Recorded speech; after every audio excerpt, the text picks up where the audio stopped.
one thing we have known from season after season after season is that in semifinals, when all that matters is the win to some of these players, Height is a mess because everyone's just trying to take it. Height might be a mess, but H and Mr. Savage, they're such consistent fraggers here, Reese. All I really want to see them do today is finally bring it together because they keep playing so individualistically throughout the qualifiers. So I'm hoping that here today in semis, we'll see something a little bit different because if they get their synergy right, they'll be looking right for semis. Me and you hope this. Me and Zeke hope this. We're all here together. They just need to do it one time. That's all we need. Yeah, again. Let's talk about our last duo that we'll be taking a look at, and that is, of course, Badil and Janus, the Big Z themselves. I mean, what more could we say about this incredible duo? I mean, I think when you look through the placements and you look at the names, the caliber of the talent that we have throughout this duo, you've just got to expect, you're like almost not even worry about them and be like, they're just going to qualify. Yeah, this much star power together, this time around too, maybe a little bit less contested in that early game, could bode well for them throughout semis. I am slightly concerned because I was like, okay. Thank you. Glad I put you guys down as my prediction. Hey, no spoilers, no spoilers. We'll get there in just a little bit. Thank you guys for helping me break down all the duos. I'll tell you what, though. Have you guys ever wondered what the buzz on the battle bus is? Well, check this out. This is the battle buzz.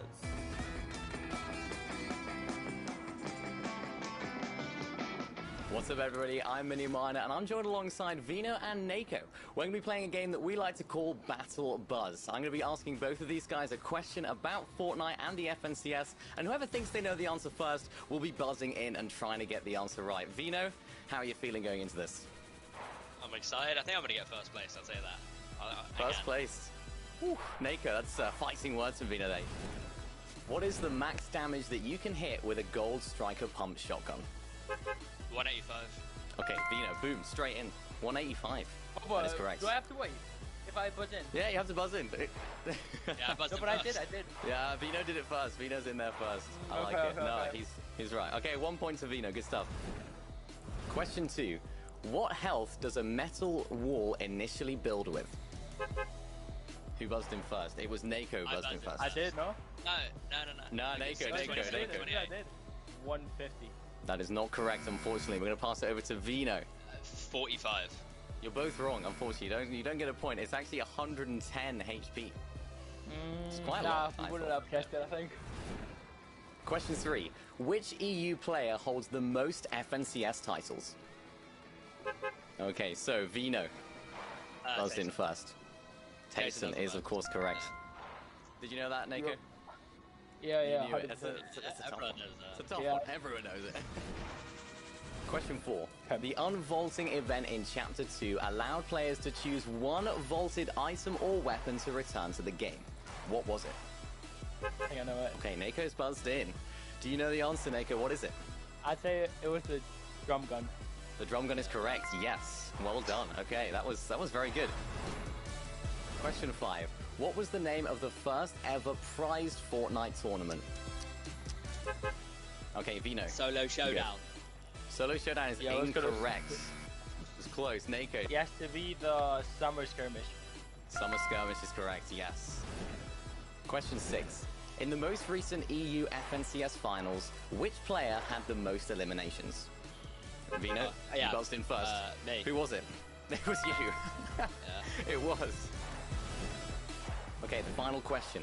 Vino and Aqua had 3 VRs in their FNCS finals run this season.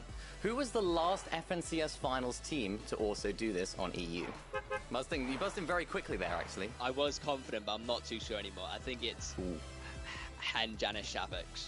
Hen Janis Chapix is incorrect. Hen and Queasy. Hen, Tayson, and Chapix in the FNCS Grand Royale at the end of Season 8. The winner of first Battle Buzz of the season it's Vino. I did say I'd win. There's no prediction. Yeah, you knew. Are you happy you won? I'm ecstatic. Because I've been trying to get better at these games. I've been revising, getting ready. Yeah, I didn't study for today's test, to be honest, so I'll take a second place. Thank you there to Vino and Nako for taking part in the Battle Buzz today. Hope you guys enjoyed it, of course, and good luck to you both for this upcoming FNCS.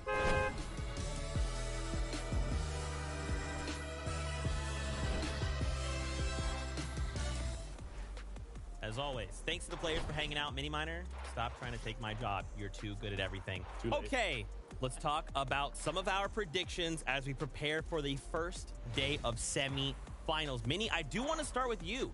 FloNada and HellNada. Yes, this is the correct prediction for anyone wondering at home. FloNada and HellNada, they're landing at uncontested Coney Crossroads today. And might I add, in last season's semi-final, the very, very first game, it was won by a team that was landing at Coney Crossroads. It's Snasium Podeside for those wondering. And today, I'm sure history will repeat itself. I like your confidence going into this mini, but you know I have to go with Janus and Vidal. Greasy, uncontested, a duo that I think they can qualify either through getting a victory royale or through consistency. I mean, they can really do it all. I mean, I spoke to them earlier, and they've already said we're aiming for consistency, but they also just said, you know what? Maybe we just win a game.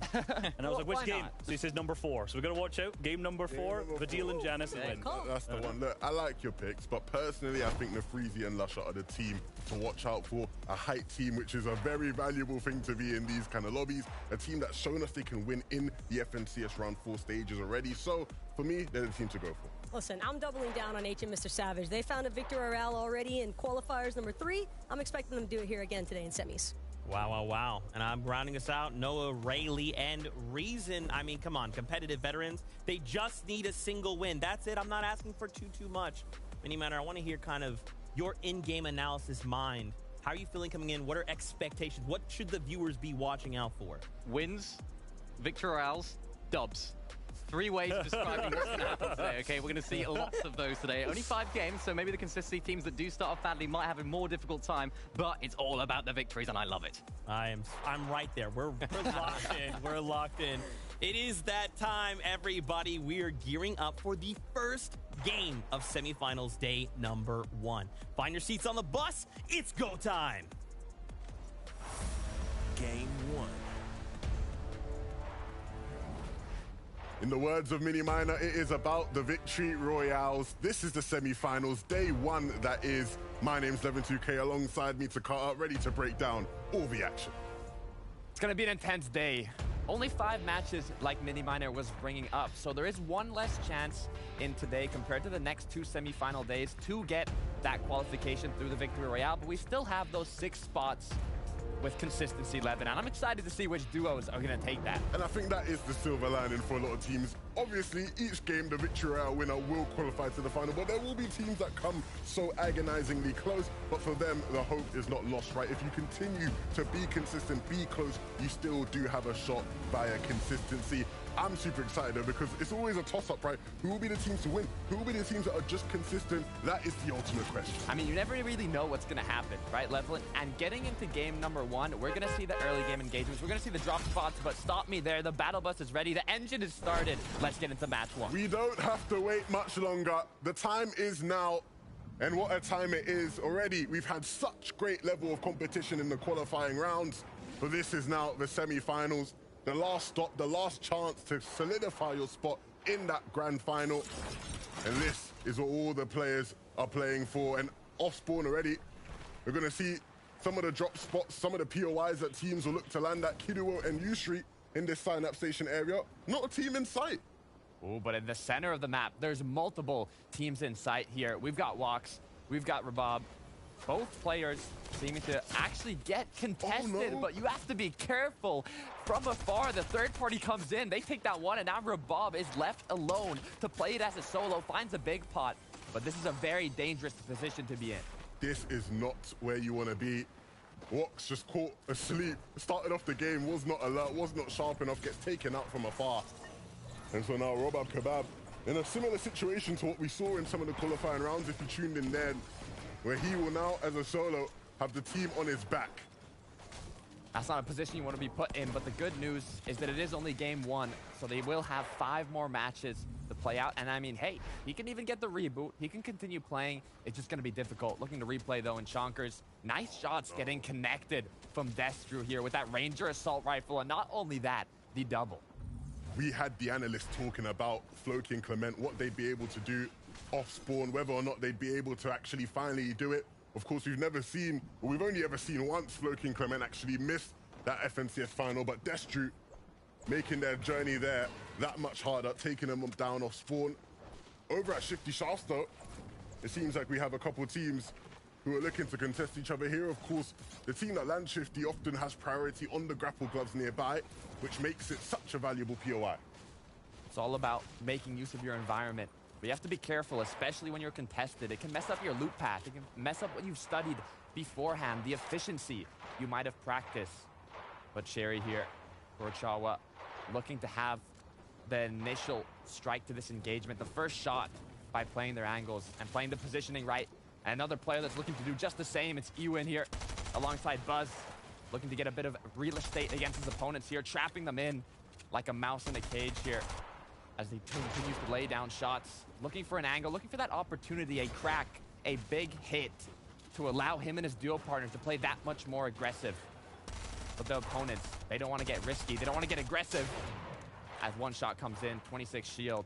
But it looks like this engagement could take longer than expected. Yeah, look, Ewan seemed to have control of the fight, but you can see running out of materials, just having to temper his intentions. Pixie and Falk, though, aren't thriving in that regard either way, and so now a 50-50 gun battle will break loose. Pixie loses Falk, and so now as a solo, having to try and win the fight out. Buzz will look to get the Siphon, and that will put him at 200 HP.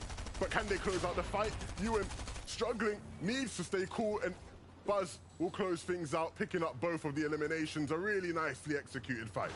Ewan and Buzz starting off strong, getting those early game engagements, setting themselves up for the future matches, kind of showing that the opponents have to fear them. They're going to be playing aggressive, and they're going to be playing with confidence now after that game number 1. But we can see Frey here alongside Flixie does have the grapple glove in his inventory, prepared for that late game. Just a reminder as well, the grapple glove isn't only used for mobility. You can also use it to basically harpoon up loot. So in the late game, if you see some loot in zone, it's too far to go grab it, you can just harpoon it up with those grapple gloves, Levin. Such an important item, something that has been the key to many teams' game plans this season. It's been such a powerful item that there's been teams who have opted to leave their traditional drop spots in favor of moving closer and closer to those grapple gloves. And we see countless fights breaking out over them, all over the map. A team that has been involved in some of these fights this season, Janice and Vidil, not necessarily going to be getting involved in these fights this time around. Of course, towards the south of their POI, No Riley and Reason will be landing and will probably have priority on those. But actually, with the likes of Nebs and Marine in the lobby, they're familiar face, but not actually going to be landing in that general area of the map anymore, opting towards going to Logjam Lotus instead. I mean, it can always be risky, right? To switch a POI like that so far into a tournament. But Fortnite's about adapting. It's about improving.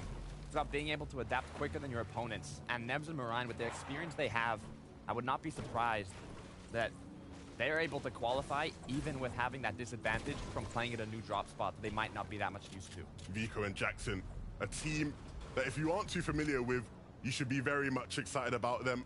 The past couple seasons, this chapter as a whole, they really have started to make their mark, showing off their talent, and it would be a great thing for them to make it to an FNCS final. Again, just to really show people what they're about. And of course, landing in that Rave Cave area, they have the grapple gloves as well. Very good options, very good setup for them. Hellnada, Flonada, though, a team you're excited about to cut. Tell me why you think they have what it takes to qual. Look, Hellnada, Flonada, not only do they have those matching names, but they have the confidence and the synergy required to qualify. But as we switch over quickly to the Reality Falls here, Alder and Splash have put themselves into a situation that it could get messy. As right now, looking for that angle, looking for that initial shot, has that striker pump shotgun. It does a lot of damage if you connect correctly. Great job of moving around while staying covered, placing the builds down when you need to. We have to be careful here. The good news is on the minimap, we can see there's no duos close by, but they don't know that. As they quickly decide this engagement is going to take too long, we're done. Yeah, going to dip out of that one. Splash and Alder, not necessarily a fight they needed to take essentially, but getting a bit of damage off here and there is going to be the goal. You don't want to completely throw your game. But with all the teams all around the map fighting, all the action going on, sometimes it's a bit too hard for us to keep up with, and so we have the wonderful help of Mini Miner to break down some of the stuff we missed. Thank you so much, Levin. Now, we had a few questions about how Vidil and Janus would navigate the off-spawn situation. Would they go for the grapple gloves and contest Noah Riley and Reason? It looks as though in game number 1, they're playing it a little bit safe. They're not going for those grapple gloves. Maybe they'll fight them for them later on. We'll have to wait and see. But as you can see in their inventories, they don't have the grapple gloves. Let's see what impact that has. Thank you, Minnie. And that's actually what Reese was talking about in the pre-show, right? That Janus and Vidil want to play for that consistency, for that top 6 on the leaderboard. So making a little bit of an aggressive approach to the early games, trying to contest the grapple gloves from another duo, might just be a little too risky. Yeah, you want to try and mitigate risk in these lobbies, right? That is the ultimate goal. And for a team like themselves, who very much stand a good chance with or without the grapple gloves, there isn't necessarily that need there. So many specials there. Those always go a long way. Let's see what's happening here, though. Over at Sleepy Sounds. Okay. Not too bad. Shizo, Force being taken out, which is huge because they're another team that I think many people will be looking at and expecting them to push for a qualification, whether that be through consistency or winning a game. That's what I love about these semifinals, Levin. Even if you're at the bottom of the leaderboard, you've got an eliminated off spawn all 4 games, and you go into that 5th game, you get high ground, you secure the victory royale, you are still going to the finals, you will still qualify. So you have to be ready. You have to always give it your all here. You cannot give up. As now looking at Astro and Michael, almost full materials, actually having a DMR in their loadout. I wonder why that could be. For Michael and Astro, we've seen them in some of the qualifiers. They weren't quite able to sneak their way in, and so an attempt at qualification via this stage is going to be the goal. Similar things to be said for DKS and Desitos. A team that definitely has the quality to playing an FNCS final, but quality alone is not what grants you a spot. You have to deliver. And with the zone now ready to close, will they be able to make the right decisions to deliver, pulling towards the northwest, which isn't necessarily good for them. Of course, that Coney, they have a bunch of teams here that they can hold, and so they should start to be able to make their rotation on into the zone once the time comes, but it's all about getting that timing right. Getting that timing, but a duo that is not going to have to worry too much about that. It's Sangl, it's Low-Key here, who have, I would say, basically the best position in this current zone. They are in the center of the zone with vision of all the opponents that are going to have to rotate in. The only issue is they might not have an angle on the ones that are just on the edge of the zone. But I mean, with this amount of vision, I'm sure it's not going to be difficult to find those tags. Of course, this kind of vision, this kind of position is so strong. We see so many top Rave Cave teams look to perch up on top of it just like that. But of course, it's also about being able to hit the shots to go with it. And for Hydra and Belisi, we're going to see them try and take that test. You don't want to over-peak like that. Hydra almost going a bit too overboard. You want to look for shots, look for some damage, but you don't want to cost your game for it. But yeah, it's all about taking these sort of power positions, using the lines of sight to just get damage. Even if you aren't getting the eliminations, getting the damage goes a long way when trying to beat the Storm Surge.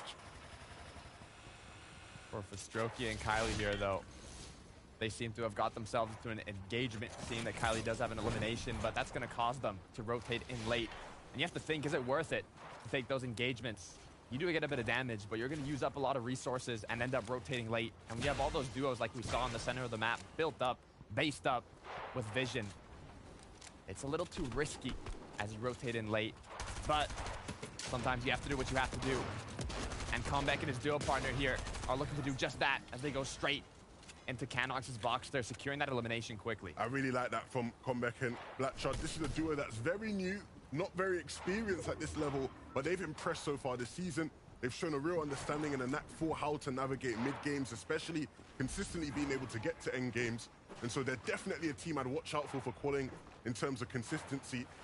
And it looks like they're trying to go all the way south, wrap round to the dead side of the zone as well. So that elimination along the way was only a given, but definitely a team to keep your eye on. So many duos that have had to overcome so much just to be in this position. As we look back at Flixie and Frey, remember, this is the duo that both have grapple gloves.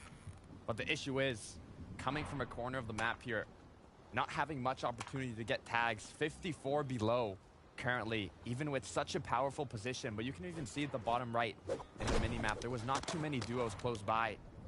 There's only 2. And if they're boxed up, if they're not moving, it's going to be difficult. But for Frey, it doesn't seem like too much of a problem here, as he always gets 1 shot. But he's still below. This could get dangerous, and it could get dangerous quickly.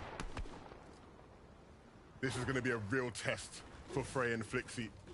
The analysts already set it up, but after playing so many of these styles of games over the past couple seasons, for them to not make it through would be a huge disappointment for them.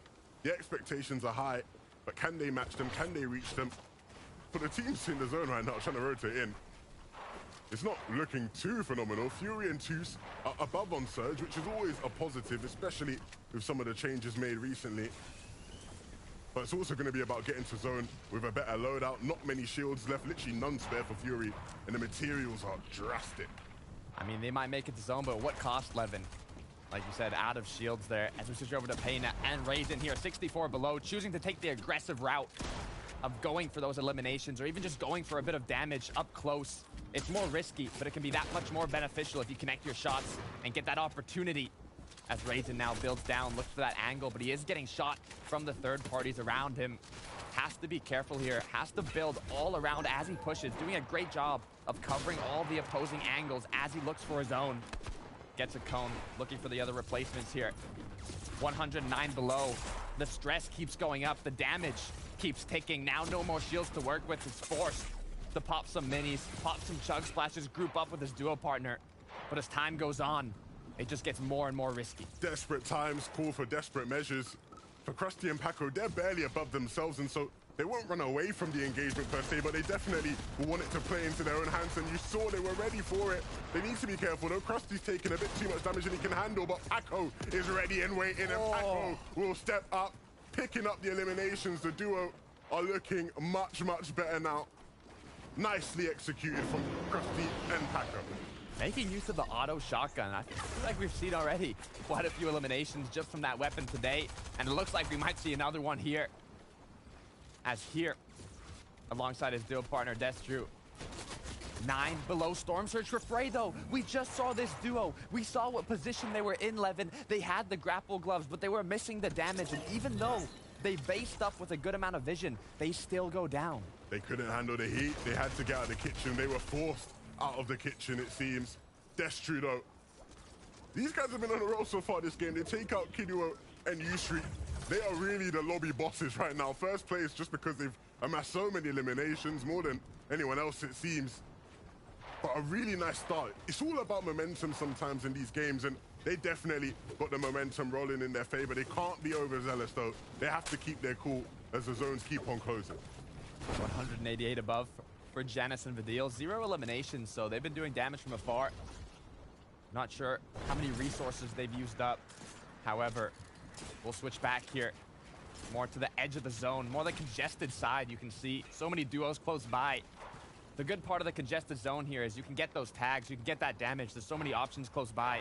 But the issue is, if you get yourself in a sticky situation and get held back, you might end up rotating late or even having your teammate get knocked down. But Mr. Savage H now looking to be the aggressors as they take a shot. It's not enough to crack one, but now they have to continue. The big thing for this team is they're well above on damage, and so in theory, you saw they don't need to fight. The problem is the materials are very much lacking. They can't go into the end game with these kind of materials. And, you know, if you look around the map, there's not many opportunities for any natural refarms.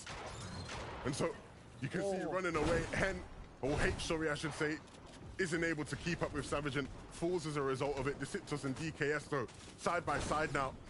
And they might even want more.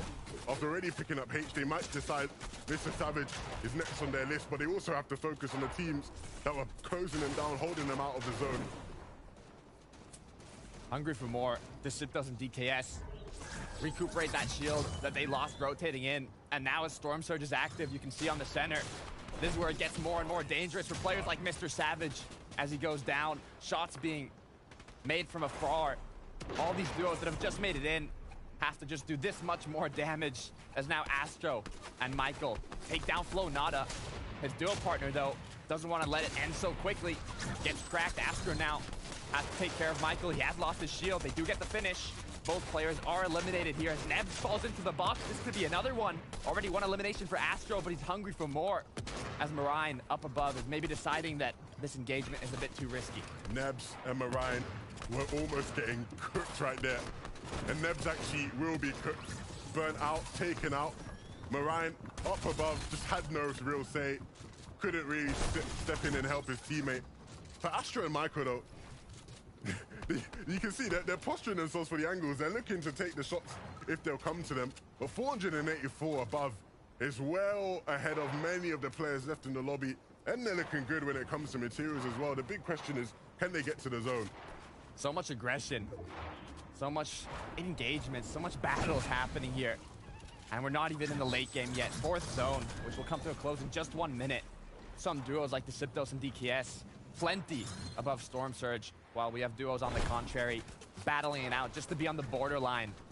As now the Siptos DKS just want to focus on that rotate and conserving materials, but they have to be careful. With so many people hungry for damage, hungry for tags, those rotates are just going to be that much more difficult, than Hycris and Vortex are experiencing exactly that.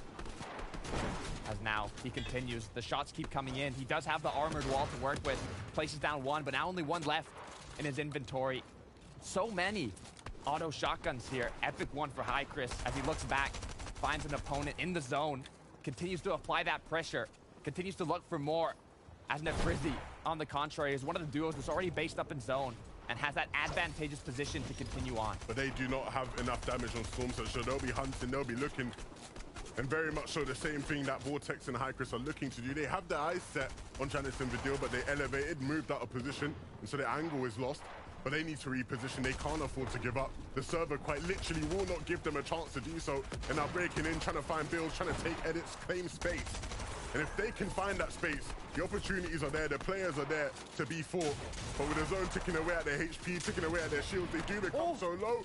The engagement now going back and forth, trading. Vortex goes down, Swag now trying everything he can to win against Hycris. They're both so low. But it's all about whether Swag can hold on. Hycris desperately trying to push his way in, and he will. Hycris picks him up and will also be able to revive Vortex. That almost looked like a comeback from me, Levin. Hycris and Vortex were at the disadvantage. They did not have a lot of HP to work with, but connecting the shots made them get those eliminations. As now Visu here alongside Firehunter, 50 below, just a couple shots away from being above the Storm Surge threshold. The issue is they have no more shields. They're going to be picking HP here, and all that is left is one little med mist that Visu is trying to use here. Firehunter knows the danger, looks to get straight into his opponent's box, gets knocked down.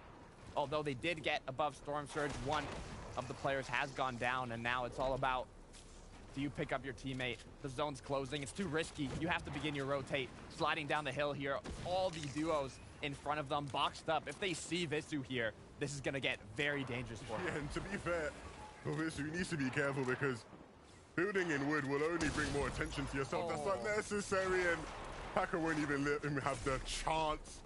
But even with that being said, Paco also struggling to make their way into zone. All these teams just struggling to get their way in, but for the teams who are in, an opportunity to breathe, keep your cool, and set up for the late game.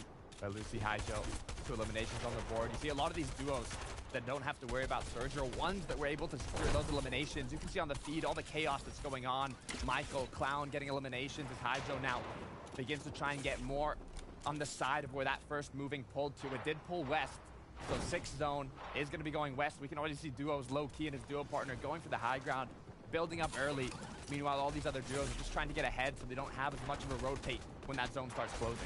You can see now teams looking towards their rotations, planning things out. And for Michael and Astro, the big question will how they navigate. Obviously don't have the grapple gloves and going to look to try run in as well. Once everybody starts gliding through the sky, that will be their perfect timing. From Orion, though, he does have a glove, and so he now decides to opt to move in as quickly as possible, try and set up to find some sort of an elimination, because with no builds, he has to hit a big shot.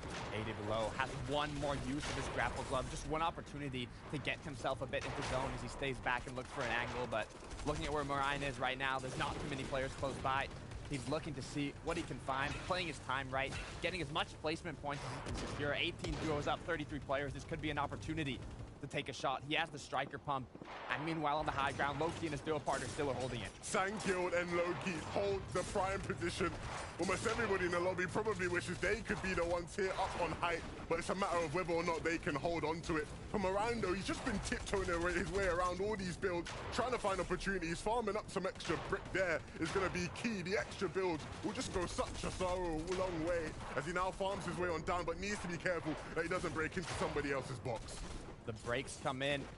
His duo partner here, Haram, looking to see what he can make happen. The rotate comes in, 210 above. Has to be careful. Connects one shot. It's only 40 though. You have to be careful. You're on the edge of zone here.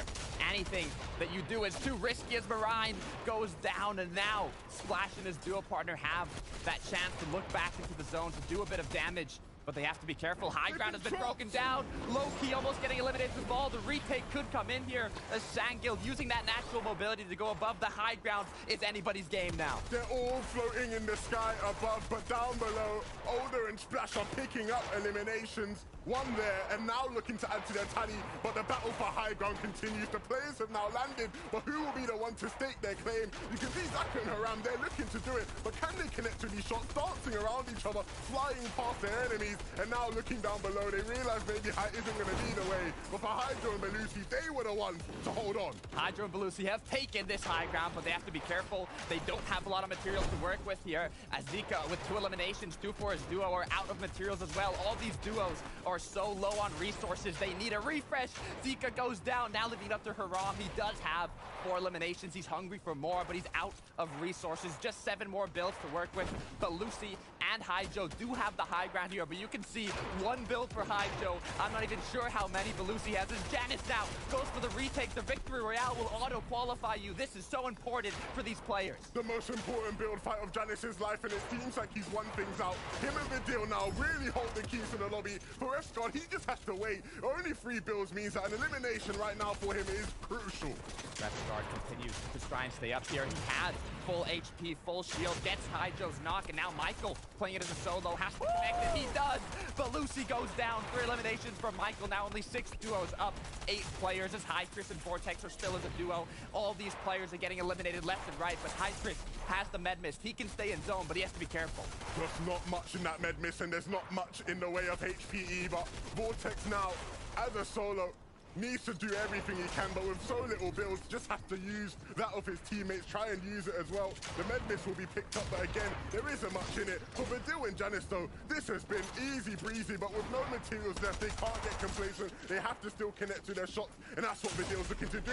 But he gets taken out! Refscon hits a huge pump shot to take him down, and Michael now is the one that sits above height. How have Vidil and Janice thrown this away? It's now a battle between Refscon and Michael in a 1v1 to qualify themselves to the final. Which one of them will step up for their team? The mid miss coming through for Michael now. Refscon now running into the zone, but realizing he does not have the facilities to heal off now. He just has to hit a big shot. He has to stay composed. He has to use his metal. And Michael dropping down, looking to try piece him up. The Mongol Classic. Will he connect to the shot though? Michael still searching, still looking. They swap places from height to low, low to high. Michael, no build, dropping down. Can he connect again? This is stalemate. Both trying to hold on, but Refscon seems to be the one that's taking it. And can he connect to the final shot? He will.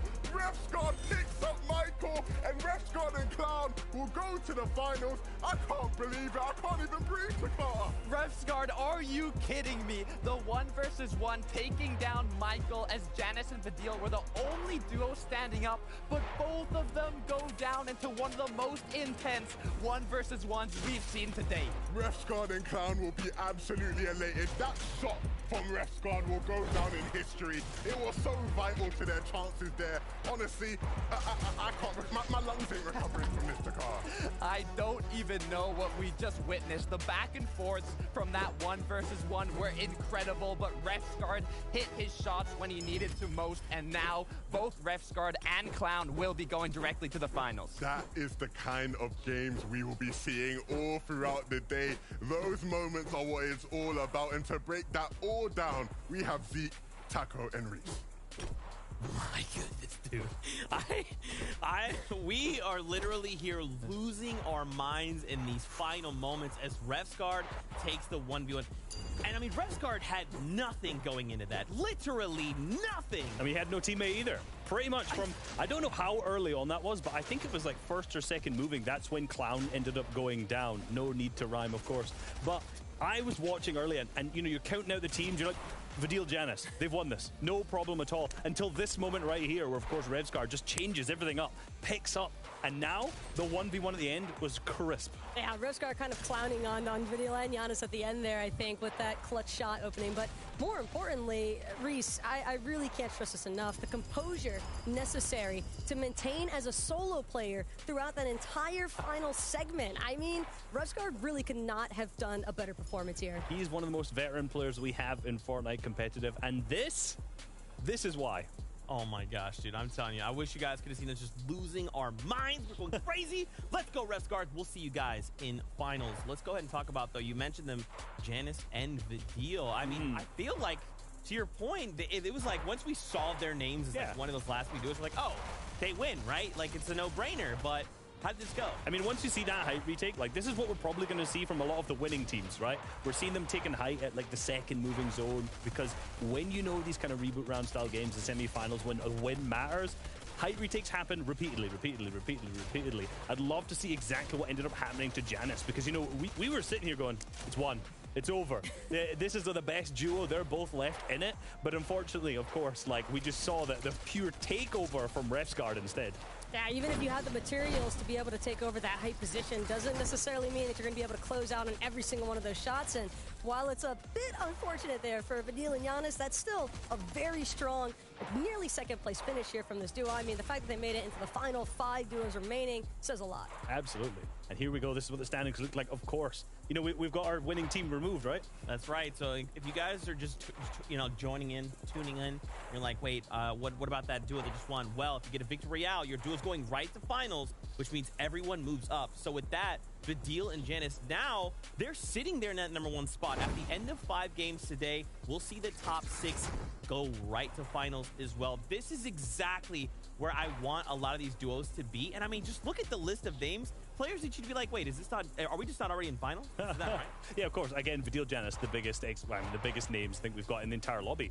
And maybe outside Ethan Savage, of course, but that are in the top 10 right now. And when we're looking at that, you've got to look at that and think, okay, they're off to a hot start. You know, they said game 4 win.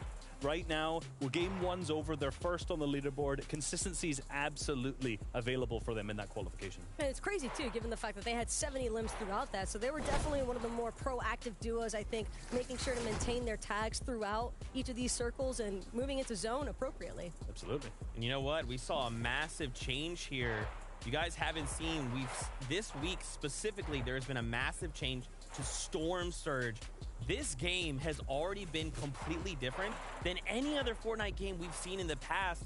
Having 10 less players going into those final few zones of the game has changed everything. Yeah, of course, right? It's just a quick catch-up for people. If you don't know what Storm Surge is, the players who do the least damage in the lobby essentially will get taken damage by Storm Surge when it's active. So if you notice on this far kind of left-hand side here, these are the zones. So when you see it switch from 2nd to 3rd zone, to 4th, to 5th, to 6th, to 7th, when those zones pop up in that kind of bottom right corner, this is when Storm Surge is going to be active. And it's only going to be active where now on this numbers are left alive. So if there's 64 players at the 3rd zone, more than that, it's going to be active. And all those players who've done the least damage are just going to get hit repeatedly. So this is a massive change, of course, because now we have less players in the lobby, right? There's less players still alive, which means, guess what? More fighting. And the more fighting was definitely evident in this first match alone, Reese. I mean, we saw players non-stop looking for tags. And not only that, but from zone 3 up until the 7th zone, we saw active Storm Surge cycles on all of these players. So the duos have really started to mask the pressure, but I also love to see the adjustments that they make for the competitive play throughout it, because when you have to fight more, you lose a lot more materials as well. So these players, they're working with a lot less as these zones get closer and closer. And once we start getting into those moving zones in particular, we saw how stressed all of these duos were when trying to scramble together some final moments in those materials. Yeah, I think what was really obvious was the fact that as soon as that 3rd zone started active, it was just like fighting fighting all the way through. It was just chaos, basically up until the end of the match. So rather than having two clusters of fighting, one at third zone, one at fifth zone, you just basically have smooth sailing, fighting all the way through, and we saw a lot of team struggles. Oh, it's very fun for us. But if you're a player, you got to get ahead of that early. You got to do your damage and even take some fights earlier on so that threshold's a little higher for you. Fortnite, one of those games that it's all about adapting, right? And we're seeing some of these players, they're already there, right? They've made the adjustments necessary to go right to finals, while others are still kind of playing catch up. We have still 4 games to go. Don't forget FN Competitive, great place to keep up to date on all things Fortnite over on Twitter. As always, this is game number 2 of the FNCS. Game 2. 4 games down. That first match being one of the most intense games I've ever seen in Fortnite competitive. Levin, I'm still shaking. Look, it was the perfect way to start things off. An intense 1v1, and I promise you it probably will not be the last we see today. All these teams are looking to fight for the victory royale, but of course, there is still opportunity to qual through consistency. That's what I love about the semifinals. So much is on the line that when you're in these late games, you're fighting for the victory royale. It's just that much more impactful when you actually get it. It makes it so that we have all these crazy hype takes, right? You'll have 7 teams, 8 teams, 9 to 10, every team looking to try to take high at some point. It feels like that way. And of course, with the Storm Surge changes as well, the non-stop action going on all around the map. And so that is exactly what we're ready to do. Who will be the ones to deal their damage off Spawn? The players now who got second place in the last match will be thinking to themselves, you know, oh, I was so close to qualifying, so close to making it to the finals, but that's not the only thing that gets you there. That top 6 inconsistency is what you're looking for as well. So if you got a nice placement in game 1, you just have to continue that momentum throughout the rest of the day. And as we look here off Spawn, the players are gliding into their POIs. We saw a couple things off Spawn last time round. Will we see the same trends continue in this game? Last time, Pab and Swag were taking shots off Spawn and actually picked up a quick little knock. This time round, it doesn't look like that will be the case. For Destru and 185, will they win off Spawn again against Clement and Floki? A really nice start to the game with that purple striker pump shotgun. Can he put it to use? Looking around, trying to see what their opponents are doing as they continue to go through their loot path. They have everything planned from their practice, from their studying, and it's all about having more loot than your opponents and doing more damage at the start of this engagement. Floki already getting some nice tags in, using those chug splashes to recuperate it all, and the issue is now their opponents, you don't really know what loot they have. So it could be a risky engagement to take, or you could have a huge advantage. And if you're not keeping an eye on your opponents, you don't know what's the correct option. For 185 and Destru, it's a bit of a switch up in the tempo. In game 1, the fight was very quick, very fast. This time, a bit of a slower pace. Both teams may be looking to get better loot before they engage in a fight and actually get some materials. You don't ever want to get into a fight with no materials. That is just not ideal one bit. But a team that's very used to fighting off Spawn, Michael and Astro, they started off the day relatively well. Will that trend continue? Will they actually take themselves out of the game completely by getting a victory royale? That's always on the cards. Hypo here and Grapple in the shifty shaft, forcing themselves into a battle here as Perchala and Cherry walking around, looking to see what they can do to get that upper hand onto their opponents. As Aware here takes down Cherry, now giving him that position to insert his dominance here as he's looking to find more options, more opportunities. Gets the tag onto his opponent. I actually thought it was the knockdown, but it was another player as a whole, just one shot away from getting the elimination, but unable to finish it off as now Jitsu and his duo partner in a dangerous situation, but they have to be careful as Typo looking to see if he can connect something, make something happen, going with his duo partner here. They do have one player knocked down, but they still need one to go. Yeah, the fight is one that's just been so action-packed. The piece control there. Typo onto JJ2. Picks up a clean elimination. Add that one to the highlight reel. Fork, though, in another battle at Rocky Reels. We saw this in game 1. Will the outcome change? It seems like it will. Buzz and Ewan will not win off Spawn at Rocky. Pixie and Fork will take game 2. Pixie really turning his opponent into some pixels there. As we look at the replay here in Rocky Reels, his Fork eating up his opponents. You win there. Goes down 73 on the other as well, but you can really see how confident they're feeling here. Currently in 26th place, so a ways to go to reach the threshold, but it's all about how you play the matches out. Janice and Vidil, they came excruciatingly close to winning game 1. And to be fair to them, I don't really doubt that they'll be able to qualify. Having a bit of banter with Reese before the show started, and I said, nah, man, your prediction's whack. They ain't gonna qual. But the truth is, these two are very, very dangerous players. Two players that very much would expect themselves to qualify. And after last game, clearly there's a foundation there to build off of. Tied for the most eliminations so far in this lobby as well, so showing off their firepower. But they need to stay true. They need to make sure that when they are on height in those moments, they don't fall to the wayside. Hi, Chris here, and Vortex. Walking around the Reality Falls, the new POI does have a lot of things you can interact with. As we switch over, though, closer to the Mighty Monument on the east side of the map here, where First Zone has actually pulled towards. We have DKS to Siptos now. Very highly elevated. Looking for that damage as Mr. Savage and H here in the Tilted Towers, who are contested, by the way, in the early game, might force an engagement here. They do want that damage. They want to not have to worry later on in the match. Popping the shield keg, recuperating the shield, and now just getting started. Yeah, you can see just how important it is to take these sort of fights with some of the new changes to Surge. You need to find a way to deal damage, and you're seeing already Polly very aware of his surroundings, the God awareness in that moment. Because this is what will happen. Teams are now more eagerly looking for third-party opportunities, and so it seems like it's something we stress all the time. Look, you don't want to fight to drag on too long, teams with third-party. Now more than ever, that is the case. As the duo decides to disengage, they realize so many duos close by, it just might not be worth it. As Toos here is going up against Michael and Astro. They're building up. Only 16 builds for Michael here as he's playing sneaky, trying to hide in the shadows. But quickly enough, he can shine that bright light, pop up, look for the shot, but he does have to be careful from afar. There still are duos on the edge of the Daily Bugle here looking. They know that a fight is close to be broken out here. So they might just be able to pick up a little bit of tags. This is so awkward, because if they drop down and fall and start fighting, there are just so many teams in positions to just ping shots at them from afar. But ultimately, they can't just sit here for the rest of the game.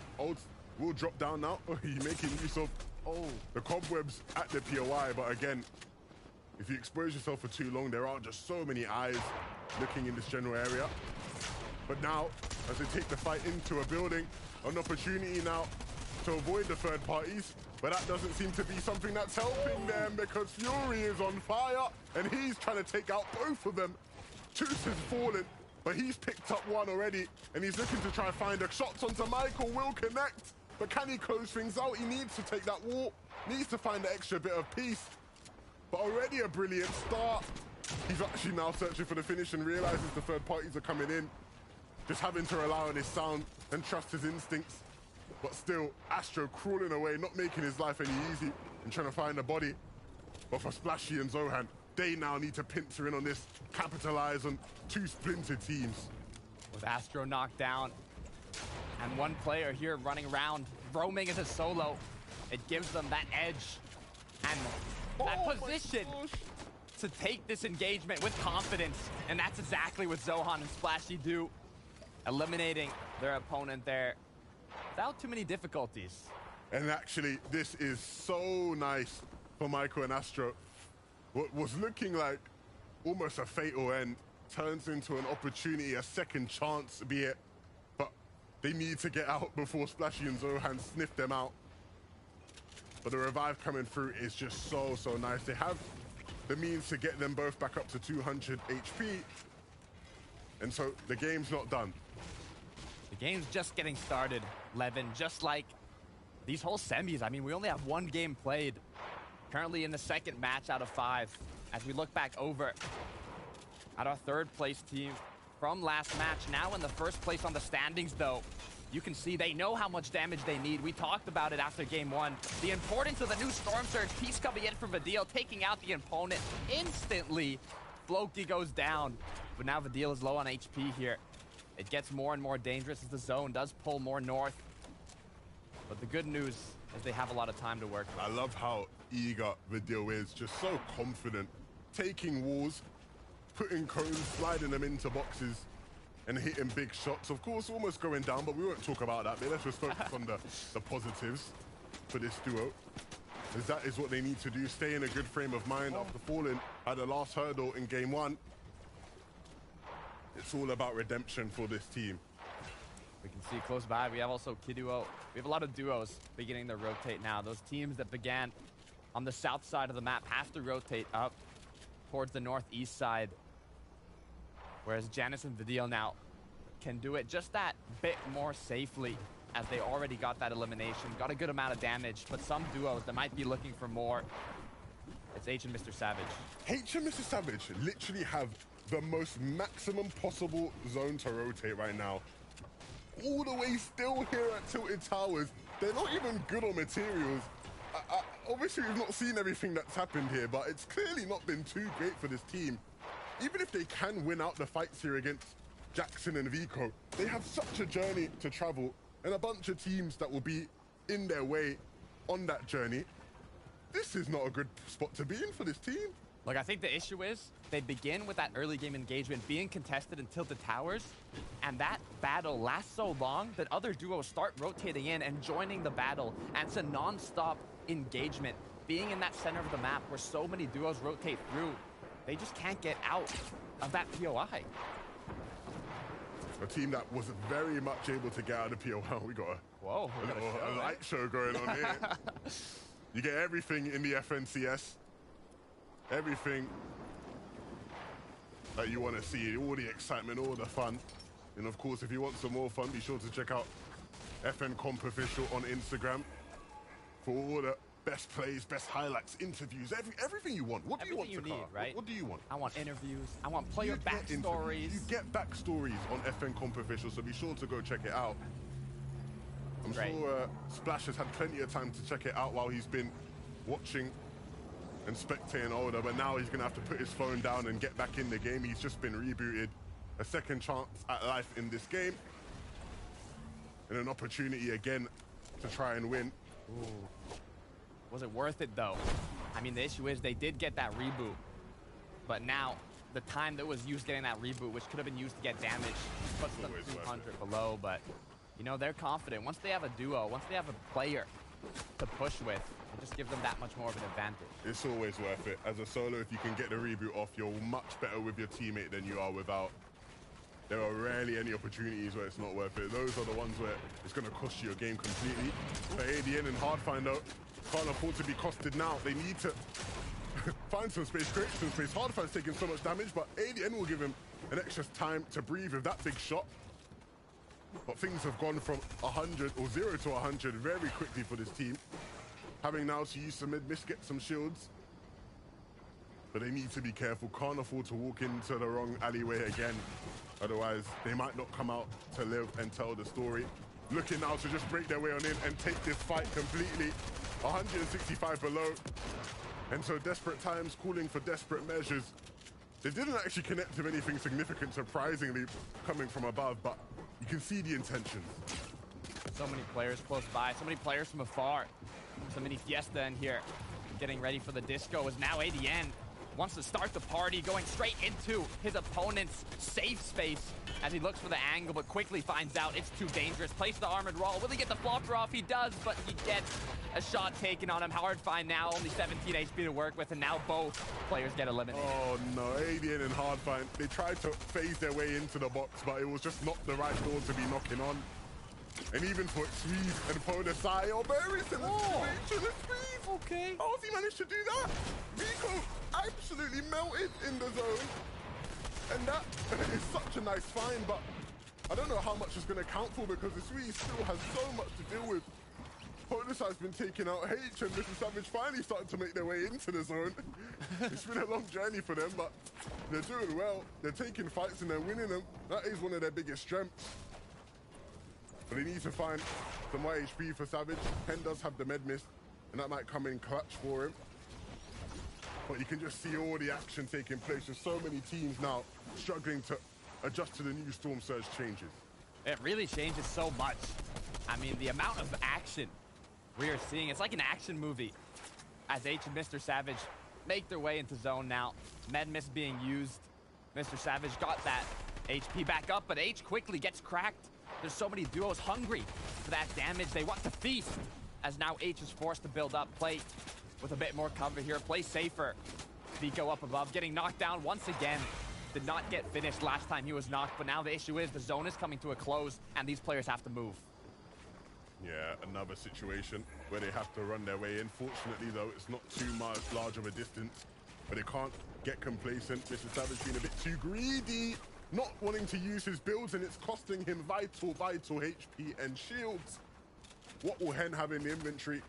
Or H, I should say, sorry, have in the inventory to get him back up? The mini will come through. Oh my, what was seemingly supposed to be a very easy rotation inwards turns into them having to stop and almost use everything they got. It's scary, Eleven. It's scaring me even, and I'm watching here as H finds that opponent trying to be sneaky, trying to blend in like a leaf in the bush as he gets taken out. That's another elimination for H now. It was yikes. 420 above, as now hopefully they decide to continue on with their rotate, get more inside of the zone, as that's been their biggest issue here. Meanwhile, we have default Stormy right, who have to worry more about that Storm Surge and not as much about positioning. 76 below, taking shots from afar, have a good amount of ammunition, but you have to connect these shots. 29 white, maybe even pick up a knock or even better, an elimination here. I know things right now in the lobby are very dark and hard to see, but maybe switching on his lights in his room would give him some more visibility. That desperate of a time, right? We're going to try everything you can put Marine and Nebzo. This is just such an awkward spot to be in. Having to use armored walls to fend off against their opponents, sitting right up above Michael and Astro. And we've seen some of the challenges they've had to go through this game. So they're no stranger to it. No stranger to fighting either. I don't think that's necessarily what they need to do. They need to start thinking about how they get into zone. There's so many people already sitting on the edge of that circle waiting for them. I mean, it really was a lot easier to get away with getting tags from afar before this changed the Storm Surge. But now when you have to get just that much more damage, you might just have to take the risky play of going for an engagement, even if your final goal isn't to get an elimination or two, and it's just to get the damage. It might be the better play. Is now Fastroki, 73 below alongside Kylie here. Out of shields, only one med mist to work with. Goes for the very aggressive play down below, but his teammate goes down. Kylie's knocked out. Fastroki falls shortly after. And now both players are back in the menu waiting for game 3. Yeah, that was a nightmare waiting to happen. Unfortunate for them, but we can just hope they can bounce back. Fastroki and Kylie, two very strong players, just not very fortunate in this game. Artur and Mixon, two players that have been putting in a lot of practice this week, as many other players in the lobbies have been trying to play scrims to adjust to the new changes.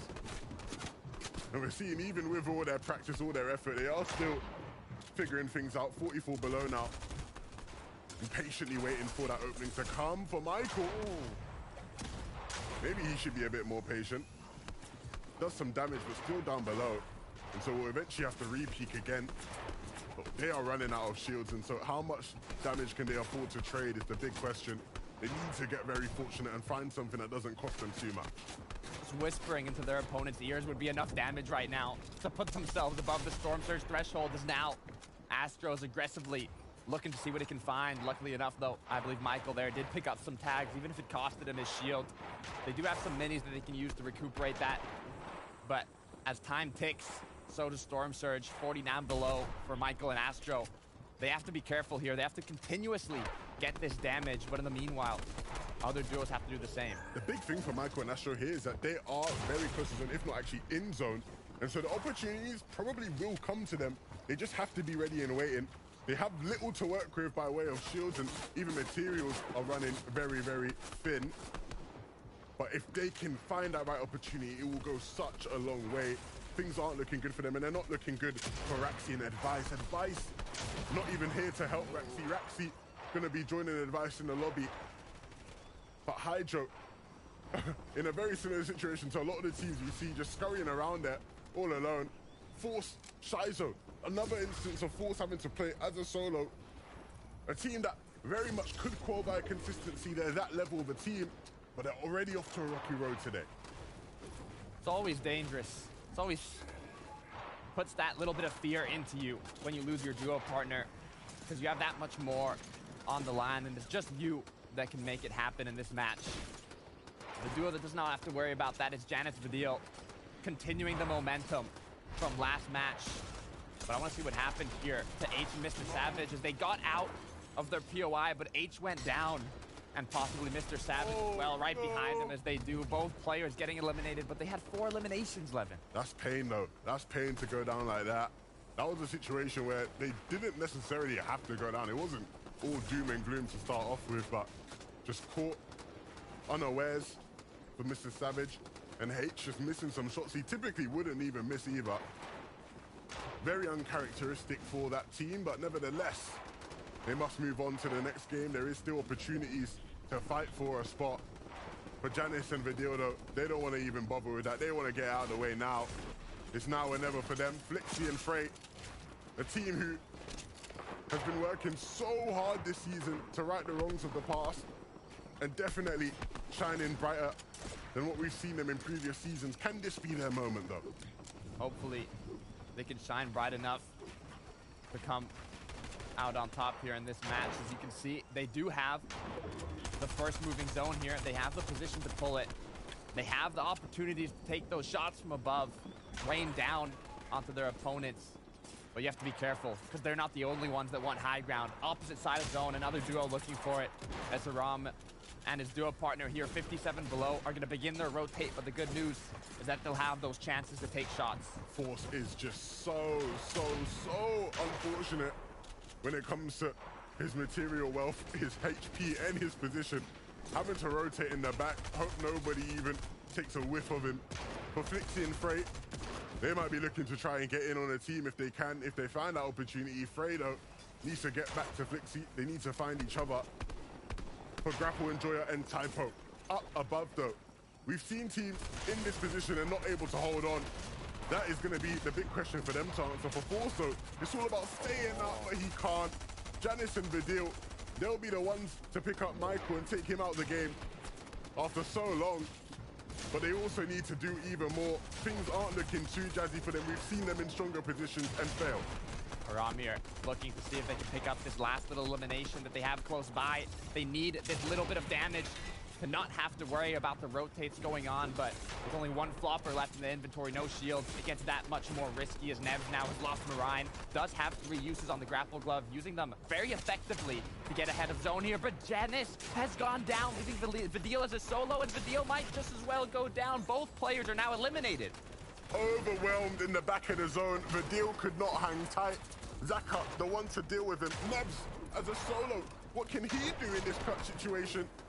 It's not looking good, if we're being real, with no materials. Just has to knock on someone's door and get an answer. But that's not the answer he's looking for. 34 HP, and he's missing shots now as well. Can't afford to do this. The grapple glove charges will move him closer to the front of the zone. For the same goal in mind, can he hit a shot that keeps his team in the game, that gives him a siphon, that gives him some mats? Nebs having to play 0 build here. No materials to work with, but Typo looking to see if he can maintain this high ground as it gets contested down below now. Enjoyer groups up with his duo partner, but they have lost the high ground. Payna, Raisin have taken it. Raisin and Payna, they hold on to high ground, and they're taking shots at Frey and Flixi, who were looking up for a moment. These guys now are the ones that everybody will be looking at to win their game. They have such a dominant position, but can they hold on? For Nebs, such a great job to outlast so many different teams, but will that job continue to be done? Can he stay in the zone? Can he not go down via the storm? That is the big question. He's trying to sneak beneath these builds, and it's working out relatively well. It's like a fish in the sea going below all the builds, swimming through, surviving as Nebs does go down, but secured a bit of placement there from playing it safely. And now Astrox and a duo partner here, no materials to work with, have to find cover, unable to do so, goes down. And now Blacha left alone, 4 minis to work with, but he has that confidence, just like Swagnata, who hits a massive shot onto DKS, now using the med mist to stay up, but Flixie and Frey from the high ground in first moving, that lost it, won it now for the end game. They know how important this victory royale is. This could be their qualification to the final. They don't have materials though, but neither do Payna and Raisin seemingly, and so it's all about who's going to be able to connect to the vital shots, down to what seems like their last builds, and now down to the ground as they fall off. Raisin gets taken out as well. Flixie, Frey, they've done so well to claim height at this stage in the game, and now this is their opportunity to qualify. Flixie and Frey gave up that high ground early, but conserved all their resources for this moment and made great use of it. Now with the high ground, have that upper edge on the high ground, have that position to dominate their opponents down below, as now his duo partner Canucks has his no Pixie. 3 eliminations up above, playing as a solo, has to be careful here. Frey though could lose high ground, he's getting contested, the danger comes in. This is where the nerves get the best of you, Levin. Frey, everything riding on this. He has so many heals to just stay alive for the meantime and try to figure out his journey to winning this game. But as he stays in the zone, we have many duos below just opting to try and fend for themselves before it gets chopped out. We've seen that already this game. And Frey now coming back into the swing of things and hitting big shots. Can he continue to hit them though? A nice pop there from Frey. He's staying in the game, but for not much longer. Eventually snuffed out. Sangil and Loki, we saw them in height in game 1. This time round below, they are trying to win things out. They're trying to claim low. And Pixie, all as a solo, has to do it on his lonesome. A 2 versus 1, Loki and Sangil on the low ground with the advantage. All they have to do are play their cards right. 2 med mist for Sangil. He can play the heal off if he wants to. Meanwhile, his duo partner goes for the engagement, or both of them can take it. Pixie up above now, looking to see what is his best option. Low-key choosing to go into the storm. He does not want to give that siphon to his opponent. They are going to play the heal off. And this is ultimately the waiting game we've all been waiting for. It's very unlikely Pixie will have anything to match what is 2 med mist and a chug splash. He does have a med mist of his own, and he's certainly carrying around trying to find anything to hold on, but realistically it just really won't be enough unless he finds something just beneath a brick wall or a stair here or there. There is not much hope for him. Sangil, at this point, he's wondering if he holds on to it, but Pixie will eventually fall away. Sangil and Loki will be playing in the FNCS final after holding on via a heal-off. Sangil making the smarter decision there, playing the heal off. Saw he had 2 med mist, he had chug splashes, and the odds of his opponent having the same amount or even more heals were way too low to not take that risk. Look, it's never a guarantee when you look at your heals in your inventory and you say, look, I'm just gonna bet on this being enough. You can see how elated he is, the emotions coming through. An exciting time for this duo. Their chance now to go to the finals and show what they can do for the rest of the world to watch. A brilliant game 2 for Sangil and Loki. Really love to see the excitement once they secure that victory royale. And only 2 games have been played. 11, 2 duos have marked their spot into the finals, but there's still so much more to happen and so many duos that have to give it their all. So let's break down the leaderboard, see what happens. Zeke and the analysts take it away. Guys, Loki, Sangil, and I'm sorry if I'm saying your names wrong. You nailed it. So, there you go. Yeah. Awesome. You got to see the players' reaction. Just an incredible moment, and it's really cool as well that this was actually they overtook that first place spot, which means they qualify, which means now everyone in second down through 6, they're all going up now. So we have a new duo moving into that top 6. We'll talk about that in a second, because that game was crazy, though. That game was absolutely crazy, and it's funny because this is a little bit different from the previous match. When I'm watching and I see they're down on low ground, we switched to their POV when all this mental height retakes were going on, and I was like, they have like 40 builds each. Everyone on height had 0, and it's like, okay, these guys have won.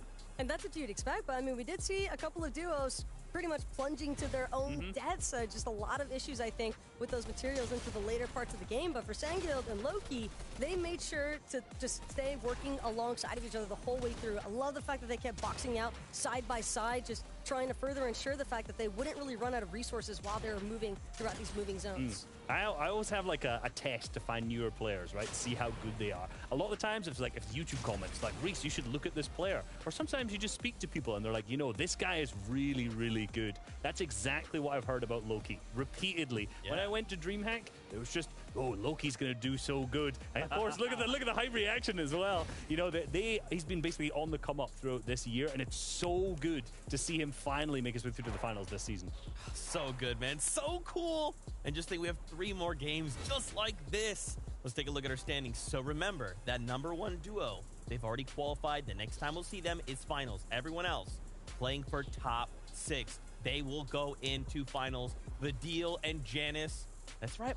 They're sitting there. They're sitting in that first place right now. I'm excited. They're sitting comfortable. They were actually taking a bunch of mid-game elims there. We saw one against Floking Clement down in Chonker Speedway. Yes. And then I can't remember, I think the Waze was another one they got, which they actually managed to get grapple gloves from as well. So they've been getting really, really elimination heavy in the early and mid-game. And that's really helped them out, basically get through the Storm Surge thresholds, which obviously, as we talked about earlier, are now way higher. Yeah, there's so many duos trying to scrap it out early on just to make sure they maintain their tags so that if anything, if you're managing your Storm as appropriately as these two have been, well, it doesn't really hurt them as much to not be finishing in first place necessarily because they're still coming in top 5. That's right.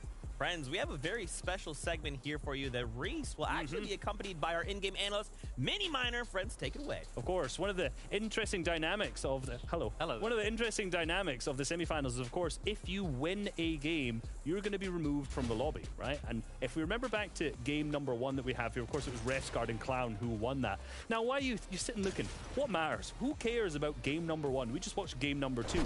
Well, you got to remember, this actually has an impact because now, since these guys have been removed from the lobby, their drop spot opens up. So if we notice right here, this is actually the drop spot that they ended up going to. However, if we go over to the north of Loot Lake there, you're going to see this was a team that was landing there, which is Rox and Robab. So in game #2, they've gone, well, guess what? Now there's a free drop spot opened up. So they've moved their drop spot now to land in Sunflower Saplings because it was free.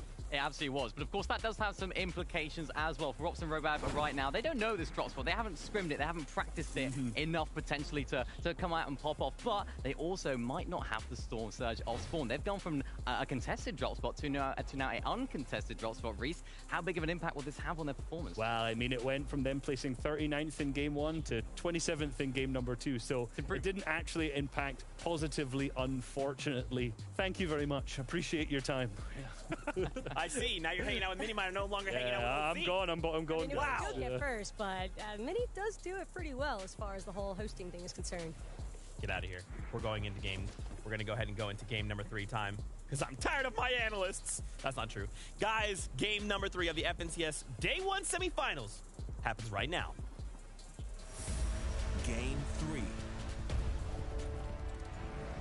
Thank you very much, Zeke and the analysts.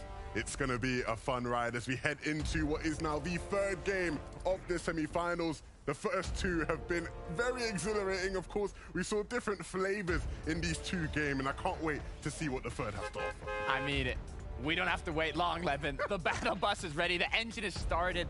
The thrusters are going. Flame, coal being burnt as now the players continue to run it through. Remember, these players that have qualified are no longer participating. That has the possibility to open up a drop spot, open up a POI even, if they had it uncontested before qualifying. And these changes could be incredibly impactful for duos that have not been doing too great off the start. Yeah, I think with a lot of the changes we've seen with the Storm Surge, I'm sure a lot of teams will be wishing and praying that they have more loot on the map. And so if teams are being taken out, there's more loot in general available to everybody. How much of that will be claimed is obviously a different matter, but nevertheless, we are ready to go off spawn. Kanox now over at the gas station towards Shuffle, and he's not hit the revolver shots off spawn, but you will have to try and connect with him eventually as he looks for some more loot.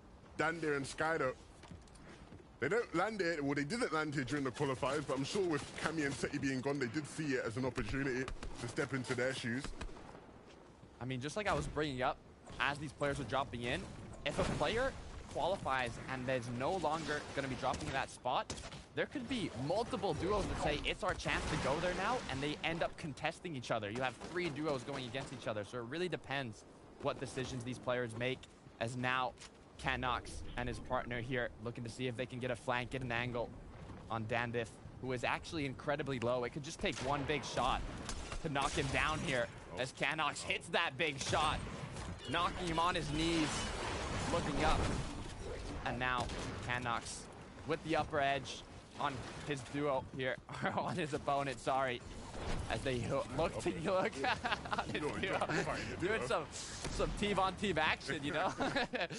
But Sky now's put in a situation I wouldn't like to be in the 1 versus 2, but if he hits his shots and connects that big one, it could be enough, but the big shots being connected is by Canox here, with just one more shot until he gets it, and there it is, Sky now going down. Yeah, I like that from Canox. He's hitting some big shots a couple times there, right? Hitting a couple headshots here and there with a pump. I'm liking that. He's putting the striker to good use. For Astra and Michael over at the Bugle, we already saw them off spawn last time round, and they barely survived by their skin and the teeth. But this time round, a bit more of a head-to-head engagement. Both just going at it, and Astro realizing he can drop down and find a little loophole to get in around, and will take Fury down. Toos already went down before Fury, so a good start to the game for Astra and Michael, not as turbulent as what we saw in game 2. A lot quicker of an engagement. Really did not take long at all, as now Vikan here is on one of the islands.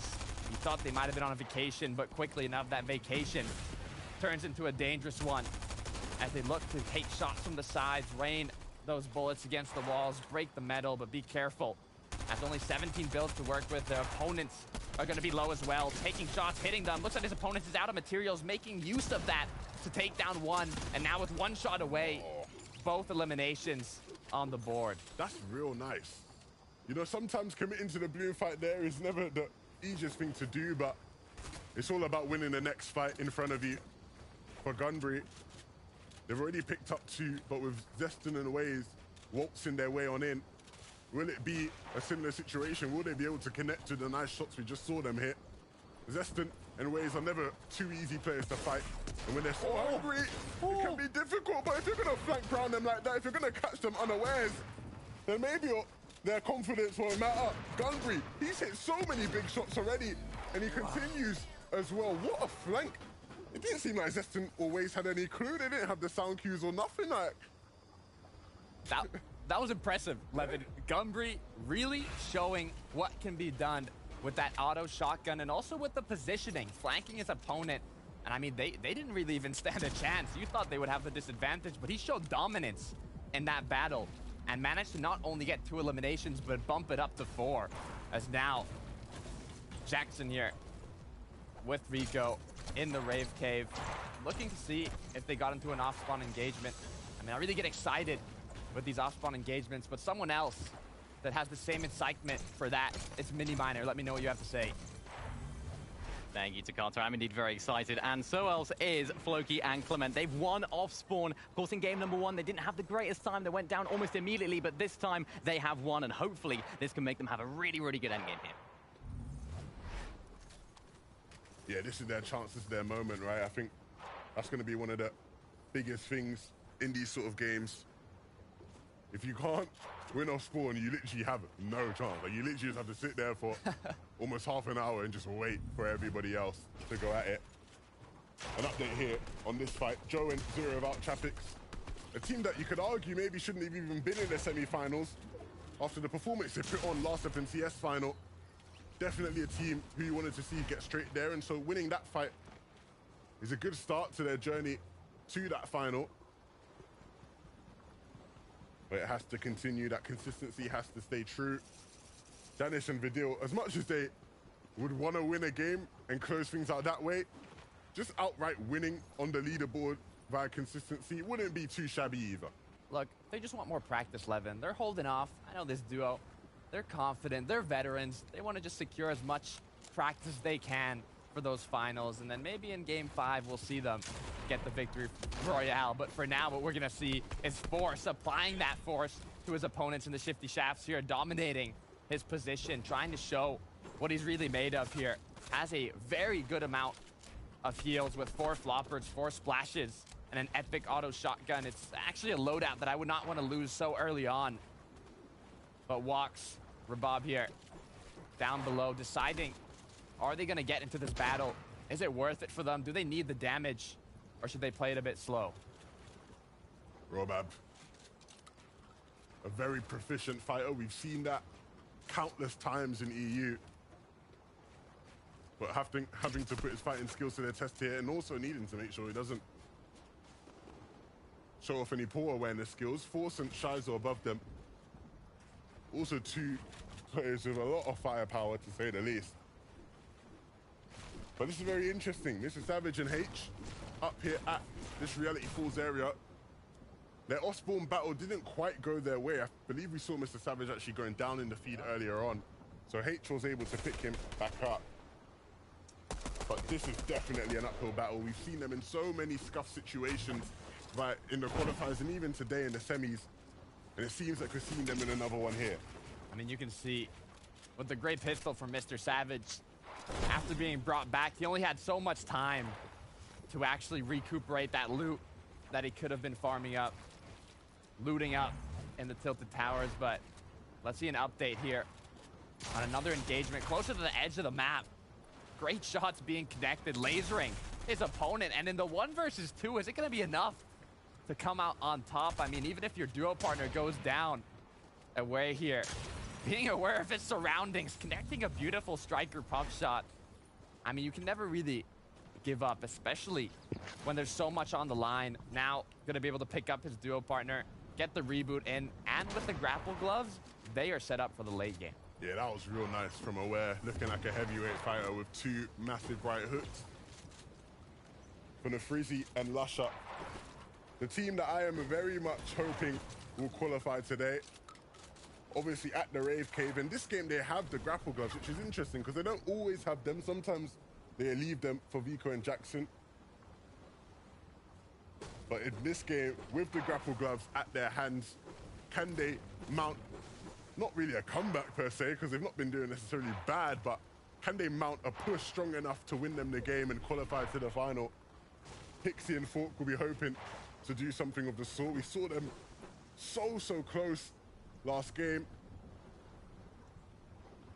As now we look over to the Daily Bugle, Michael and Astro did show the position they were in the early game, finishing that battle so quickly. But a battle that's taken longer. It's one of the Rave Cave here. Hard find ADN. They're looking to see if they can pick up that extra bit of damage early on, not have to worry about it later. Having the upper edge in the 1 versus 2 now. Going into Vico, knocking on his door, saying hello. It's me, I want that damage, I want that elimination, I want those points. As he looks for another angle up above, ADN now crouching, avoiding, making noise here. Spots Vico, gets 1 tag, gets the edit, and oh, Levin, what have we just witnessed here? We have witnessed something that is quite frankly excellent from ADN and Hard Find. Well, I don't know. Honestly, man, look, I feel like we've all been there as Fortnite players, you know. Sometimes you do just get flushed out of the lobby rather quickly like that. And that was certainly one of those times. And look, if you know Vico, Vico's a very talented player, right? He's no easy opponent. But they made it look easy. Hydro, Belusi, currently just outside of what would be a spot via consistency. But they won't be too worried about that. Still a couple more games to go. 2 more after this one to cement themselves. But of course, that starts with the work now. Till and Cosmo, similar sort of situation. The big thing for them is that they're looking good when it comes to their materials. Of course, whether or not they have enough damage will be the big question. And ultimately, that's been the question for every team. Do you have enough damage? Are you above Surge? For Janice and Vidil, They've answered that question quite a few times, and the answer's always yes. Not struggling in that regard. And another game where they are sitting comfy above, or comfy at least compared to the rest of the people around them. I mean, having that experience of Fortnite shows that you're able to adapt. If you've been competing at a top level for so long, I've mentioned it so many times, but I do it because it's so important. You need to be able to adapt. When there's changes like this that are made, Storm Surge becoming that much more aggressive, you have to be able to know how to change your play style and use that to your advantage against your opponents who have not put in as much work. Janus and Vidil sitting in that first place spot on the leaderboard show that they do put in the work, and it pays off. For Till and Cosmo, another team that's been putting in plenty of work since the new changes have come out.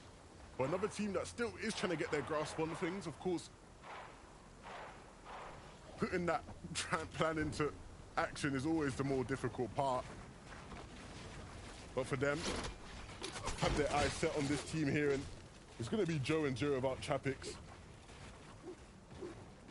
But is this the right fight to take? Is this the right opportunity to deal that damage, deal that surge up against two of the better fighters in the land? Joe and Zero without Chapix, such strong fighters. And Joe just sitting on this peak, ready and waiting. The Welshman is hungry, never backs down from a fight, never shies away from these sort of situations. But they also need to be careful. The armored walls protecting their backside to stop the third party from having sight on this fight. Reinforcing, barricading out their boxes, making sure that they don't give their enemies an opening, but that opening might just be what they want. 228 below. Cosmo now and Till have to do something here as their opponents without Chapix and Joe are 500 above. They do not need to do any damage at all, and they're going to use that to their advantage. They're going to block off the shots from their opponents. They're going to let them take Storm Surge, let them lose shield and HP, and once they already have that advantage, they'll go in for that third party, for those eliminations. But Resin and Noah, they're one of the duos that need that damage. Just 3 below, bumping it up to 25 above, but now putting themselves in a situation where they can be sent right back to the lobby as Till and Cosmo secure one. Just one left, though. They get the 88 crack. He gets the shot. But so far, he decides to play it a bit safe. Back out. Go more into the zone. You already have the damage. You do not want to get knocked here. Yeah, having to use a lot of metal to protect himself. But we just saw a trade of blows amongst so many different teams, and there were some winners and losers on different sides. Zero about Chapix and Joe definitely would be considered winners here. Almost 600 above surge, max materials. And Wox hitting a big shot. We saw him and Robab Kebab earlier, not in the strongest of positions, struggling. And even though Robab isn't here, Wox still managing to stay in the game. Orion and Nebs now. I mean, they're on that borderline, like many of these duos, where they really don't need too much damage, but in just a second, it could instantly change, and you could be so far below that you're forced to make a risky play. So you don't want to put yourself in that position, as Typo has actually done a rotate, which I don't think was the right one there, as he uses that environmental launchpad with so many duos based up already. Really just opened up the line of sight for them. With Storm Surge 2 being active here, it's just that much more of an opportunity for these duos to take shots. For Mr. Savage and H there, you saw they were looking very scuffed, and so another situation, another game where they're probably going to have to just force a 50-50. And we've seen how they've gone, or how that's gone for them. For Fire Hunter, these fights have gone incredibly well, countless times throughout the FNCS. And again today, they picked Typo up, and they can now start to move their way on in, but things aren't all looking good. Oh, as he tries to hop his way in, skipping around. The big thing is, again, they do not one bit have the level of materials needed to continue to go about this game. And so how they go about that, is that via taking a fight? Is that via looking for a refarm in Tilted? More likely, with the zone pulling away, it will have to be a fight. For Grapple Enjoy, it's just about staying alive, but there's not real hope for that. eventually will fall. Not at the hands of Surge, but just by Storm itself. And actually, Robab is back in the game, which is huge, because if these two are alive and firing as a duo, Sakata, they're a big threat to the lobby. Rabab now finds the Chug Splashes, has the Med Mist, but look at their HP, Levin. I mean, if one duo sees them going in here, they're going to use a lot of resources, but they predict that's going to happen anyways and choose to use the extra amount of resources. All the metal from Rabab there almost being used up with only 20 more builds to work with. They played the safer route getting into zone, but the issue is now they have to make an aggressive play. They have to find that refresh. It's a max distance zone. And when you're looking at their materials, not looking good on the hard materials. Obviously don't have grapple gloves either. And so it's not looking great. Even for a team that does have grapple gloves though in Slimy and Birch, things aren't looking good. They don't have enough damage. They need to start hitting shots as the Surge is ticking away at them. And there's nobody immediately in their radius that they can just jump in and take a 50-50 against. And so they're just hoping that they can find some tags and players who are leaving openings, leaving gaps in their tops, just like that one. 26 damage isn't enough to put them above.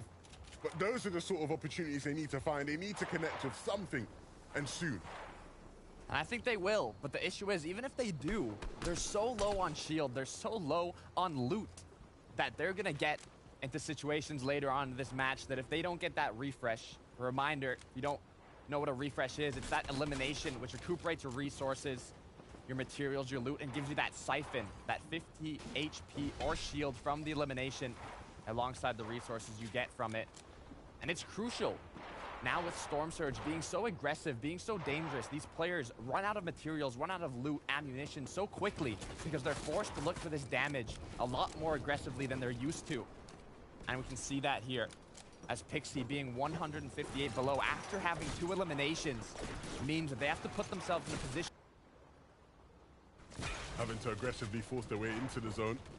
Don't want to be squashed down below, and so they'll elevate a bit just to have a bit of extra space. But there are still players on this layer that will look to take fights against them, and we're seeing that here now. On the other side of that wall, it is Polly that's dealing the damage, and Fork and Pixie now have to answer the questions. Shotguns are out and ready, but not able to really connect with anything too significant. The big positive, though, is that they were able to push themselves just above Surge, and so they aren't worrying about that just yet, but they still want to keep fighting. They still want to keep moving in that right direction. Fork and Pixie now continue to rain down on bullets, clashing against their opponent's build. 73 above now. It's crazy how they have already 2 eliminations, but still so much more damage they need. They are above now, so they won't be losing HP, but that can quickly change. All these duos now are looking for damage, getting more and more, causing the players that don't find those shots to go down below the Storm Surge threshold, just like Fork and Pixie have done now. 4 below, just need to whisper into their opponent's ears, scare them a little bit to get enough damage. 3 below, looking for that one shot, the one bullet to connect onto their opponents, onto their enemies, as they keep getting more and more below. As time goes on, actually Fork gets even knocked down now. Flonada looking to connect another shot, but his teammate has gone down. They could trade here, but Flonada wants that action. He's feeling the confidence, and he gets those 2 eliminations, and now it's gonna have time to bring up his partner. Took the walls, had the edits, connected with the shots, and he can revive his teammate as well. What almost was the end of their game will be the continuation. This is the end, though, for Hardfine and ADN. Lusher, the one to stomp them out. The Freezy just taking time to heal as his teammate basks in the loot. They'll get back together as well in the zone. And first moving is not a bad pull for them at all, especially with the grapple gloves, but the Freezy doesn't actually have one, right? And so how that plays out, how they work together with that one will be something to watch for. But for nothing, Vidil and Janice taken out of the game by Joe and Astro. Different players on different teams, but both capitalizing on the weakness of the Germans there. The first place duo getting knocked down in 6th zone before first moving even begins.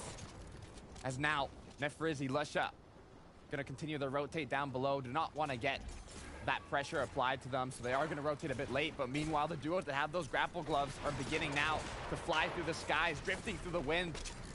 I'd be scared If I was down below here with all the players dropping on top of them, 43 above now for Birch and Slimy. Still 5 charges on that grapple glove. A lot of opportunity, and Nefrizi has actually taken the high ground with Lusha, but quickly enough, his opponents won it as well. They continue to build up. They continue to show which duo has the dominance here on the high ground as they get ahead. One of the most important factors of maintaining that high ground, but it's not his teammate that got ahead. It's Nebs and Marine. Nebs and Marine saw the weakness. They sat at the front of the zone. They saw the teams fighting for it. They realized they weren't alert, and so they take it for themselves, and it looks like they will be able to hold on to it as long as they can keep applying that pressure. From the Freezy and Lusha, they stay on second height, they stay alert, they stay ready and waiting for an opportunity to strike back. But for Flow, for Hell, they are now, as a duo, combined in the mid-ground, looking for opportunities, looking for refreshes as their materials start to run low. And Joe and Zero Without Chapix in a very similar situation now, waiting for these teams lurking in the backside. And the opportunities might arise. The Sips was barely escaping, just managing to get out of dodge. Frey not able to stay out of the way of Fire Hunter, but Fire Hunter quickly running out of materials to catch him up. And now pushing his way into a box to recoup those mats, but unfortunately will not be able to win things outright. Joe and Zero Without Chapix though continue to move on in. They build up, but meanwhile the duos are up ahead in zone. It's Belusi, it's Hydro looking back, taking advantage of those players that are rotating in late. But meanwhile, Nebs and Marine, this could be their shot. This could be their opportunity as they still have the high ground. Flixie's gone down. Frey now left alone. No grapple glove to work with this time. 2 big pots on the line, but will he have the time to use them? Frey is a solo again, but this time, will it be an opportunity to redeem himself, to turn the tide, to go at it again?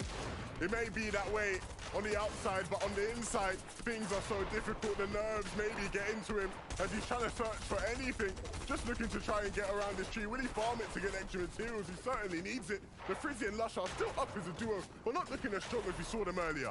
2 eliminations from the Freezy. Lusha with 3. They have the elims, but they want that placement. They want the victory royale. They want the spot in the finals as Lusha has been cracked. Lusha goes down now to Frizzy. It's forced to take this engagement in a 1 versus 2 or disengage and keep rotating. He's going to choose the safer option, but he has to be careful. The pressure is going to be applied. Joe now looking to see if he can group up with his duo partner, but Marine and Nebs, they are still dominating the high ground. Marine and Nebs still holding on. They want to join their age mates up in the finals, and this might be their chance to do it. For Astro and Michael, they're looking to try and pressure people down below as it becomes a decision of do we go down, do we look up? With no materials, the option might just have to be going down. But if they go down, they'll find the likes of Hydro lurking around, trying to find an opportunity to hit a big shot, but that opportunity will not come as Michael forces him out of the lobby. Him and Astro have done so well to clear teams out, and the team that has cleared so many teams out, Zero Without Chapix and Joe, 9 eliminations so far in this game. All duos up currently. That's 4 duos, 8 players is now.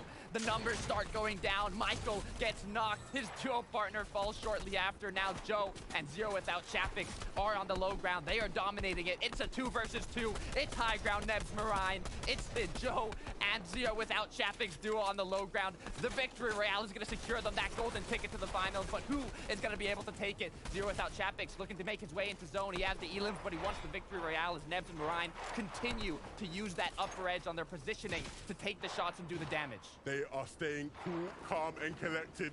They realize the stakes, they realize the moment, and they just have to connect to the shots. They still have some materials to keep them ticking along, and so Zero Without Chapix and Joe will continue to try and snuffle them out, frustrate them from below as they're not working with much at all. Just gonna have to use the ARs to try and bitter them down, try and knock at their builds, but eventually they will have to force them down into a fight. And Nebs and Marine know that they're not taking the bait, they're staying up above and hitting big shots as well. This is their moment. Can Nebs and Marine close things out as it's only Joe left, and we've seen him hit crazy clutches before, but this is too much of a task for him to handle as he heads on out. It's gonna be Marine to connect to the finishing blow. Nebs and Marine will be in the FNCS final. Nebs and Marine showing their dominance, taking home game number 3, and this is just getting started. The players have secured some positionings in the finals, but a majority of the duos today still have yet to get the amount of points needed to qualify or secure another victory royale. I mean, the nerves keep getting higher as these games go on. An absolutely professional job from Nebs and Marine. That was such a cleanly executed end game there. They went to the front of the zone in first moving. They looked up at height. They saw teams fighting for it. They saw the shambles players and they said, yeah, this is our time. We will take it. We will hold on to it and we will win the game. Such a well-executed finish, and I can't wait to see them do more of that in the final. What I loved is there was so many duos up. In the previous matches, there was a lot of solo plays, but it really shows that the synergy and the teamwork within these players have been getting built up. But I don't want to build something up now. I want to break something down. Well, not me, but Zeke, Taco, and Reese, so let's hand it on over to them. Sometimes Tokata is just a master wordsmith. That was one of those moments. My goodness, game number 3. Marine and Nebs just take the bull by the horns and they say, you know what, this is our game. We don't want to lose. We're going to go to finals. And all on, like, this all started at the start of the game. And then before this even, I was going to say, before this even qualify happened, we saw them off spawn repeatedly, kind of getting bullied about over and over again. They decided to change up their drop spot, now lagging Logjam. Played safe off the drop, and now played safe on high ground throughout the entire game as well. Sometimes all you need is a quick little change of pace, and not only that, but I think Nebs and Marine, they were able to control that high ground rather effectively. I mean, even when their materials started to run a little bit low, Marine able to connect, able to get that refresh, look for the refresh on materials as well, and that's what really gave them the edge there at the very end over Joe and Zero. And I love the fact that the height retake that they did was just kind of a classic. Get to front side of the zone, look at the teams who are fighting at the backside. Now this is ours, and they've just won the game from that. Well, there's so much chaos already kind of like happening in these games, right? Like, sometimes that's just all you need. Like, how do we win games? We take high ground, you walk up, you're like, no one has it? All right, freebie to finals, I guess. But another duo that did kind of okay there, Levin's prediction, Lucia and company. I mean, they're putting up numbers. I like to see that. It was looking really good, I'm not gonna lie, because we kept seeing like eliminations from them come through the board. They looked like the height team to beat it out this game, and in all honesty, I thought it was gonna go down to them, but they were the team it was obviously retaken from. And there was just so much congestion as well inside of that mid-ground gameplay. I mean, Freezy, Lucia, they did everything they could, I think, to try and hold on to it for as long as possible, but eventually, I think the numbers just swarmed, overwhelmed them a bit at the end there, but can't really feel too bad about picking up 5 elims. It's still going to be a nice little bump up for the leaderboard standings. Not bad at all, and I think when we see the leaderboards here, yes, they've actually managed up into 5th now, Zeke. That's right, they're holding strong. Look at this, Frey and Flixie though, right? One game, we find ourselves in that top 6. If you're just joining us, where players are either looking for a victory royale or to hit that top 6 marker. From there, they're going right to finals. We only have 2 games left to go here on the day. How are you feeling this is all kind of like unfolding?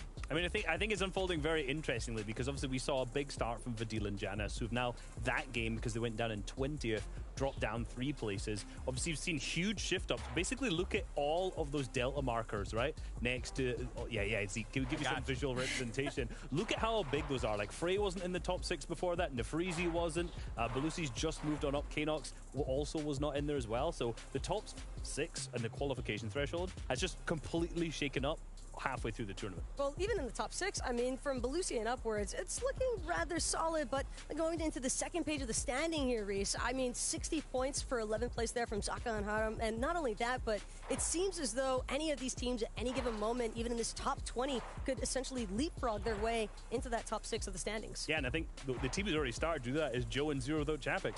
Up 32. Yes, 32 placement thresholds. 12 elimination game. That's the only elims that they've gotten throughout the entire tournament. And they've just fired up into now a position. You got to remember, like, we looked to the second page of the leaderboards there, and although, yeah, they're not on the first page, there's 2 teams left. Remember, if any of them win a game, even if they've not managed to get into the top 6, that's an auto qualification anyway. But Joe and Zero, I felt like they were doing all the heavy lifting in this lobby for a moment there, because a 12 elim finisher and nearly being able to bring it into the first place would have been a bit too poetic, but still, you can't knock the amount of pressure that they were applying throughout the entire lobby. Absolutely, and you can see the high ground retake was really interesting, but one of the differences with the grapple gloves this season is the fact that you have to touch the ground or land before you can shoot. So that high ground retake was a great attempt by Joe there. However, you got to land before you can shoot, and that just kind of left it open. That essentially was what lost them the and valiant effort, right? Especially in these, once again, extremely chaotic games. For Joe to kind of like realize that's my play, I have to just kind of risk it all here. Super dope. And I mean, they just need another game like this and they'll be fine. I mean, you say another game like this, but you're like another 12 elimination second. Like, a lot of the teams in the lobby would pray for one game like that. And you're asking for two, you know? That's a big ask. But then again, all the aggressiveness that we've seen thanks to a lot of these new Storm Surge changes. And not only that, but I feel like these duos, like Takada was mentioning, are just really starting to find a nice rhythm throughout. We're seeing a lot more earlier tags. We're seeing a lot less duos falling victim to becoming solos throughout. That's right. Only 2 games left to go here in just day number 1. We got another 2 duos that are going to make it through from Victory Royales. And then we have to turn our attention to that top 6 to see who makes it through as well. It's that time. This is game number 4 of the FNCS semifinals. Game 4. Thank you, Zeke. It really feels strange hearing it from Zeke. 3 games down, but we're not at the halfway point. We're closer than ever to the finish of semis day 1. Only 2 more matches to be played out, Levin. 5 total games, which means 11 duos qualified today. Tomorrow and the day after, there'll be 12, but today, it's only 11. Not many more chances for today, but for the teams who will be looking to take these opportunities, the stage has been set, the foundation has been laid in these 3 previous games. We've seen teams do it a whole variety of ways, holding on from high, doing it from low, helos even, but who will step up in game number 4? That is the question that we will be trying to answer to Carter. I think for me, I'm excited to see if the teams who have been consistent so far today will stay true or whether they will fall away. That is what everybody wants to know.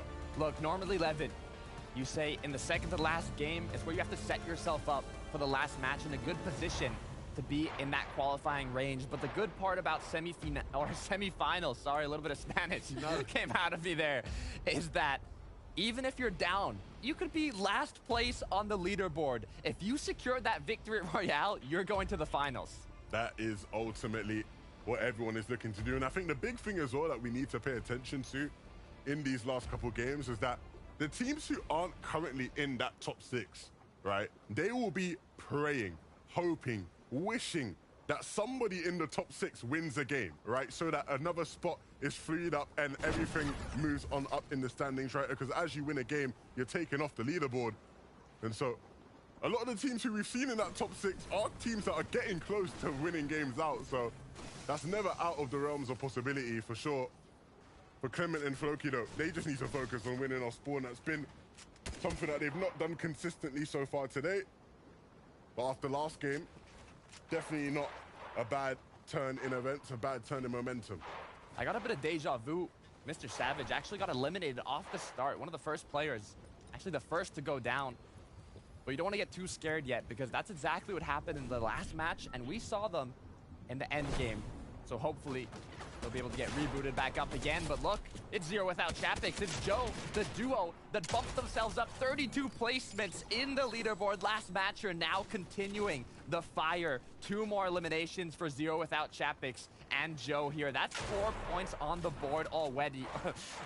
Sorry. But we quickly switch over to Reality Falls. It's Vortex, it's Hi Chris, as now Belusi and Hi Joe take the upper edge in this engagement, taking down 1, the 2 versus 1, finishing up quicker and smoother than butter. I mean, what a great way to start your match. Yeah, when the emotes start coming out after you win a fight off spawn, you know it's getting personal. You know the emotions are high. But that's what it's all about, right? It's the highest level of competition. Everything's intense. You want to rattle your opponents, get into the opposition's minds as they head into the last game with everything on the line. Badil, Janice, Osborne at Greasy's been a much easier time than what they've been accustomed to all season long. But it's just all about converting that into a special placement on the leaderboard. 4th right now is good enough, but I'm sure they'll be able to push for even more. Another duo here that's actually 2nd on the leaderboard, Belusi Hi Joe, who started off strong with those 2 early game engagements. Like you were saying, it would be very good for any of these players in the top 6 if one of their opponents qualify there. I mean, it just gives you that extra bit of safety, as now Sky is really looking for the safety here. But unfortunately enough, I don't think he's gonna have it, as Pabnata here and his duo partner cleaning him up like he was a little mosquito on the ground. And now they continue to look around 4 points on the board for this duo. Yeah, I was going to say safety and Pabnada. I don't think those two words go together well, right? That brother will make it anything but safe for you if you're up against him in a fight. For Strokey and Kylie, maybe looking for a bit of revenge. You saw them going down in an unfortunate circumstance last time round, but over at Rocky Reels, you don't necessarily want to be taking a fight against Fork and Pixie. We've seen them win here off spawn and do relatively well throughout the day. For Michael and Astro, they've been doing exceptionally well throughout the day. Oh. But this maybe is a turn for the worst. I'm gonna get out via the cobwebs that we've seen them use quite a bunch. Takes them all the way across the other side. But for Astro to go down like that is never, never great. They will have time to get the revive, but this is how he went down, actually. Just some stinger SMG to the face. Fury and Toos will continue to push through and look to close it out. You scared me there, Levin. We were talking about how well they were doing and almost gave them that caster curse, taking them out. As Astro did go down, but now Michael might have saved the day, but they still have a mountain to climb if they want the day to be fully saved. Astro did get that med kit used up. Now has recuperated all his HP. He's missing some shield, though. On the good news for that duo, it's their enemies right now, Fury and his duo partner. They are also missing a bit of HP here, so both duos, all players are on even grounds currently, and it's up to them if they want to go all in and take these engagements, or if they want to play it just for that damage. They've traded damage, they've gotten what they needed, but now you're gonna have to begin that rotate. You're gonna have to get yourself in a position where you can continue to get that damage in a safer position. The big thing for them, obviously, is that, you know, we've seen them consistently make it to end games. Even when there were opportunities for other teams to third party at the Bugle, they still managed to work their way around the fights and get out when needed. And so they're clearly experienced, they're clearly familiar with how to navigate this POI. It shouldn't be too big of an issue. But once again, Takata, you know, I always seem to come through with a caster curse at some point, right? So let me shut my mouth real quick. Look at this Elim leaderboard, though. Joe FN and Zero without Chapix. From having 0 eliminations to getting 12 in one game, and now being on the top of that Elim leaderboard, this is reminding me a bit of Qual 1 Merstash Malibuka, who made the comeback halfway through the tournament.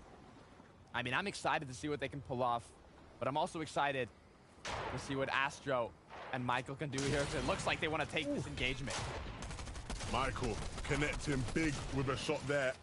And he's not finished, he's not done, he's on the chase, he's on the hunt. And he will connect with a couple more shots as well if he can reach around the corner. His job's not being made easy here, just running up the stairs. Running up that hill towards his opponent. And Astro trying to find another angle to try and take Fury out, and he will find it. Fury had no clue what hit him.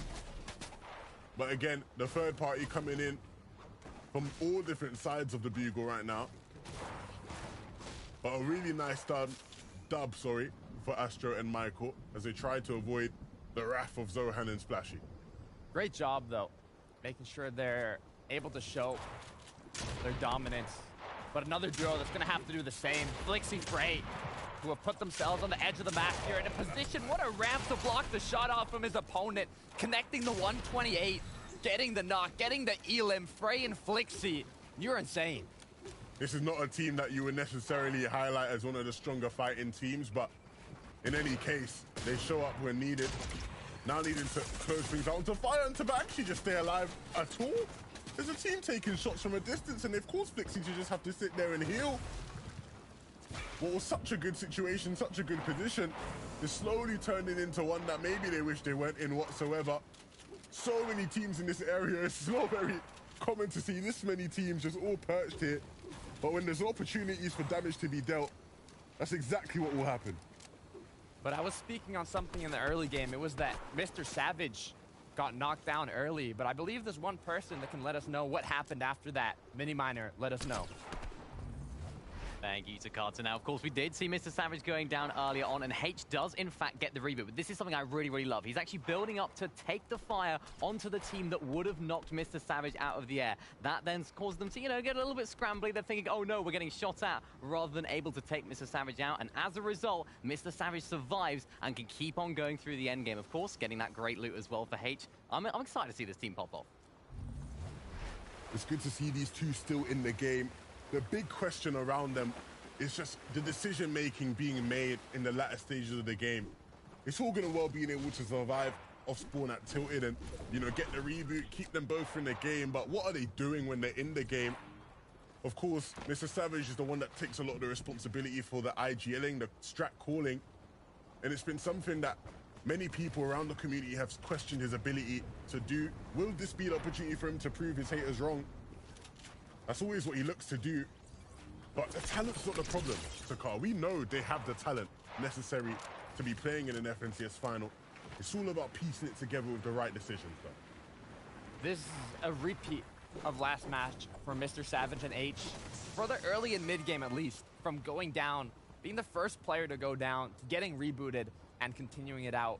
The issue is, in last match, they weren't able to secure as many points as they would have liked.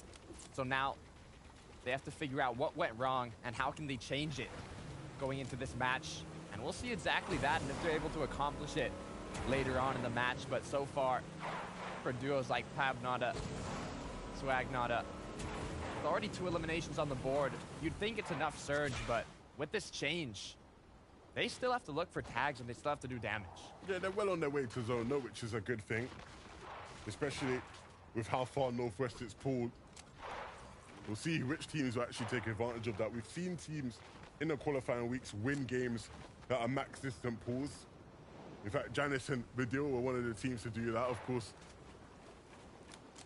It's not a max distance zone for them, and not actually a zone we'll see them play too often, but nevertheless, for this team, Kanox, Crown, they've actually very much been a surprise duo so far today in terms of how well they've been, how consistent they've managed to be. And sitting in third place, the nerves will certainly be high to try and retain that, right? It's always very easy as a player to get in your own heads about the way you're playing and being able to sustain that. For Flow and Helnada, one of the more experienced teams in the lobby, but a team that still has to piece things together as they finally have made their way into zone 375 above. They're looking good on damage, looking good on loot, and with capped materials, I mean, they're looking good on everything. Even with that option to play the dead side, having everything they need, this could be a good match for them. But you gotta be careful when you're looking for tags.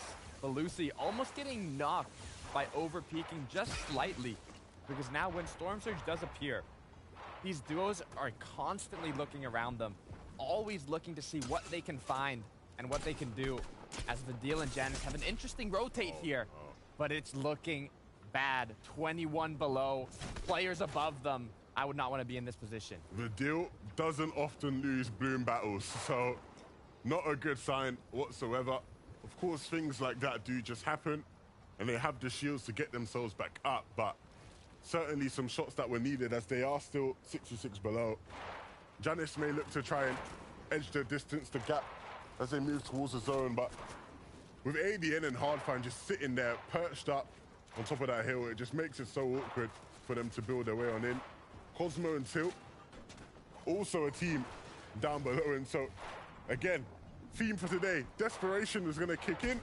When the desperation kicks in, you see desperate plays being made, and that's exactly what Joe and Zero Without Chapix will try and capitalize on. 360 above Storm Surge. Slipstream close by. Cosmo and Till also not too in need of damage here from what I've seen, but actually they are incredibly in need of damage. 298 below, almost the opposite of what Zero Without Chapix and Joe have. And now being on the edge of Storm, they're gonna hear Storm Surge being activated, the damage being laid down onto Till and Cosmo.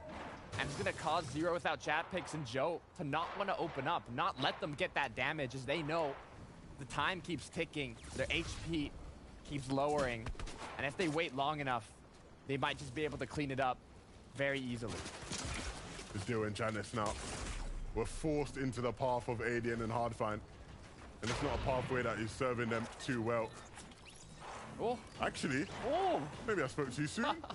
Hardfine's actually gone down and ADN's followed as well. The Germans are on top. 2 eliminations on the board too. I mean, from what looked like a position which was almost everything on the contrary, not in favor for Fadil and Janice, to come yet on top with 2 eliminations, being in the zone with Storm Surge. It's looking great for them, but it's not looking great for the Siptos and DKS here. 62 below. That last Storm Surge pick takes out his duo partner. DKS now forced to heal up, use that shield. And in the meantime, close by, it's Default, it's Stormy Right, and they just secured their 3rd elim. This is one of the worst spots to be in. Right, when you're fighting against teams for Surge, max distance, you have a couple hills and ridges that you can use to block lines of sight, but ultimately you will have a lot of teams holding you as you make your way on in. For Default and Stormy Right, they might decide to try and use the grapple gloves just to save them the extra materials. It seems like that's what they'll do. For H and Mr. Savage though, they're gonna look to run their way on in.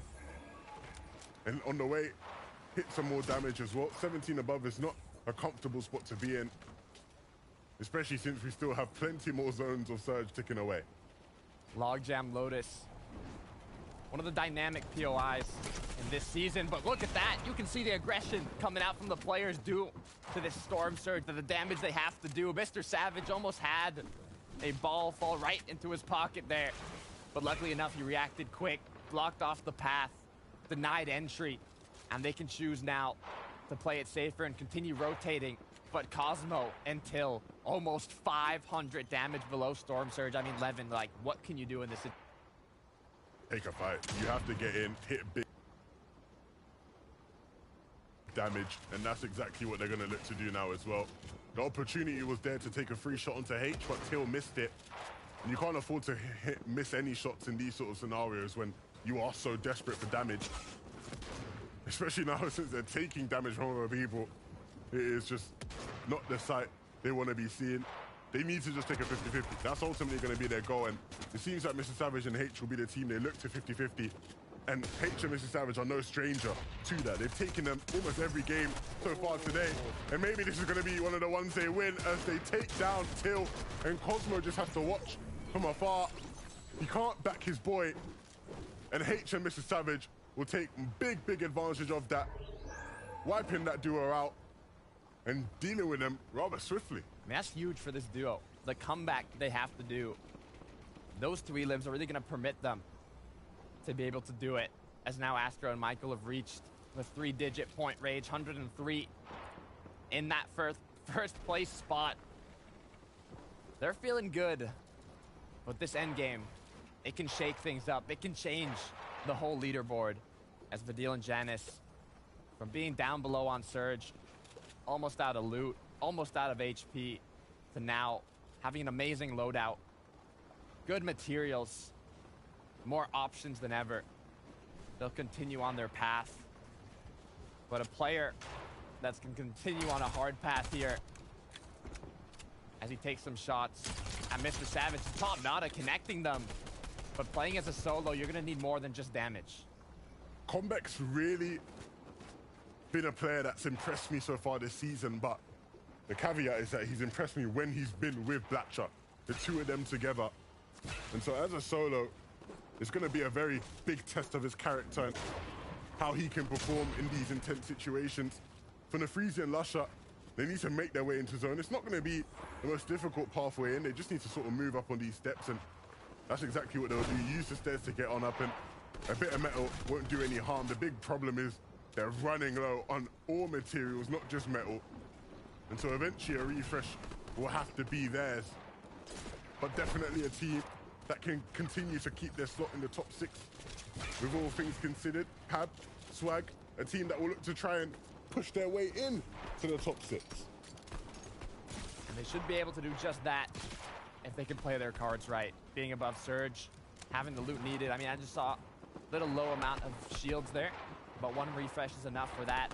As Hydro Belusi, 2nd place on the leaderboard, but getting themselves not in danger, but they're on the borderline of being in danger. On the good news, though, or for the good news, is they're have a lot of duos close by and a lot of players that still have to make their rotate that they can use for that damage. But you don't want to over-peak here. We saw them doing it earlier on in this match, and it almost cost Belusi. I mean, he almost got knocked down there, but luckily enough, they're playing it correctly now in the zone. It's going to pull north. Yeah, they have a pathway by the left side, but they're going to have to wait for a right time, and otherwise there's going to be too many people watching. Zach and Haram, though, they need to start watching for people who maybe are leaving themselves too open. Polly will be an example of that, but wasn't able to open up in time. His teammate will. And so the shots come in, but they still need a bit more damage. As they sit here and look to out-heal, Storm Surge. Player is still needing to go down. But the opportunities are there. People are gliding through the sky, but they're very much getting tunnel vision. There were a couple other people open that they could have taken shots at, but they just had their eyes set on that one player in the brick. Still, though, connecting with a couple shots here and there, and that puts them 139 above. You heard that noise. The zone starting to close now. 52 seconds until it closes. It's closing into place where once the zone appeared, there was not a single duo inside of it. So now the rotations have to come in from afar. You can see sprinting, coming into good use here.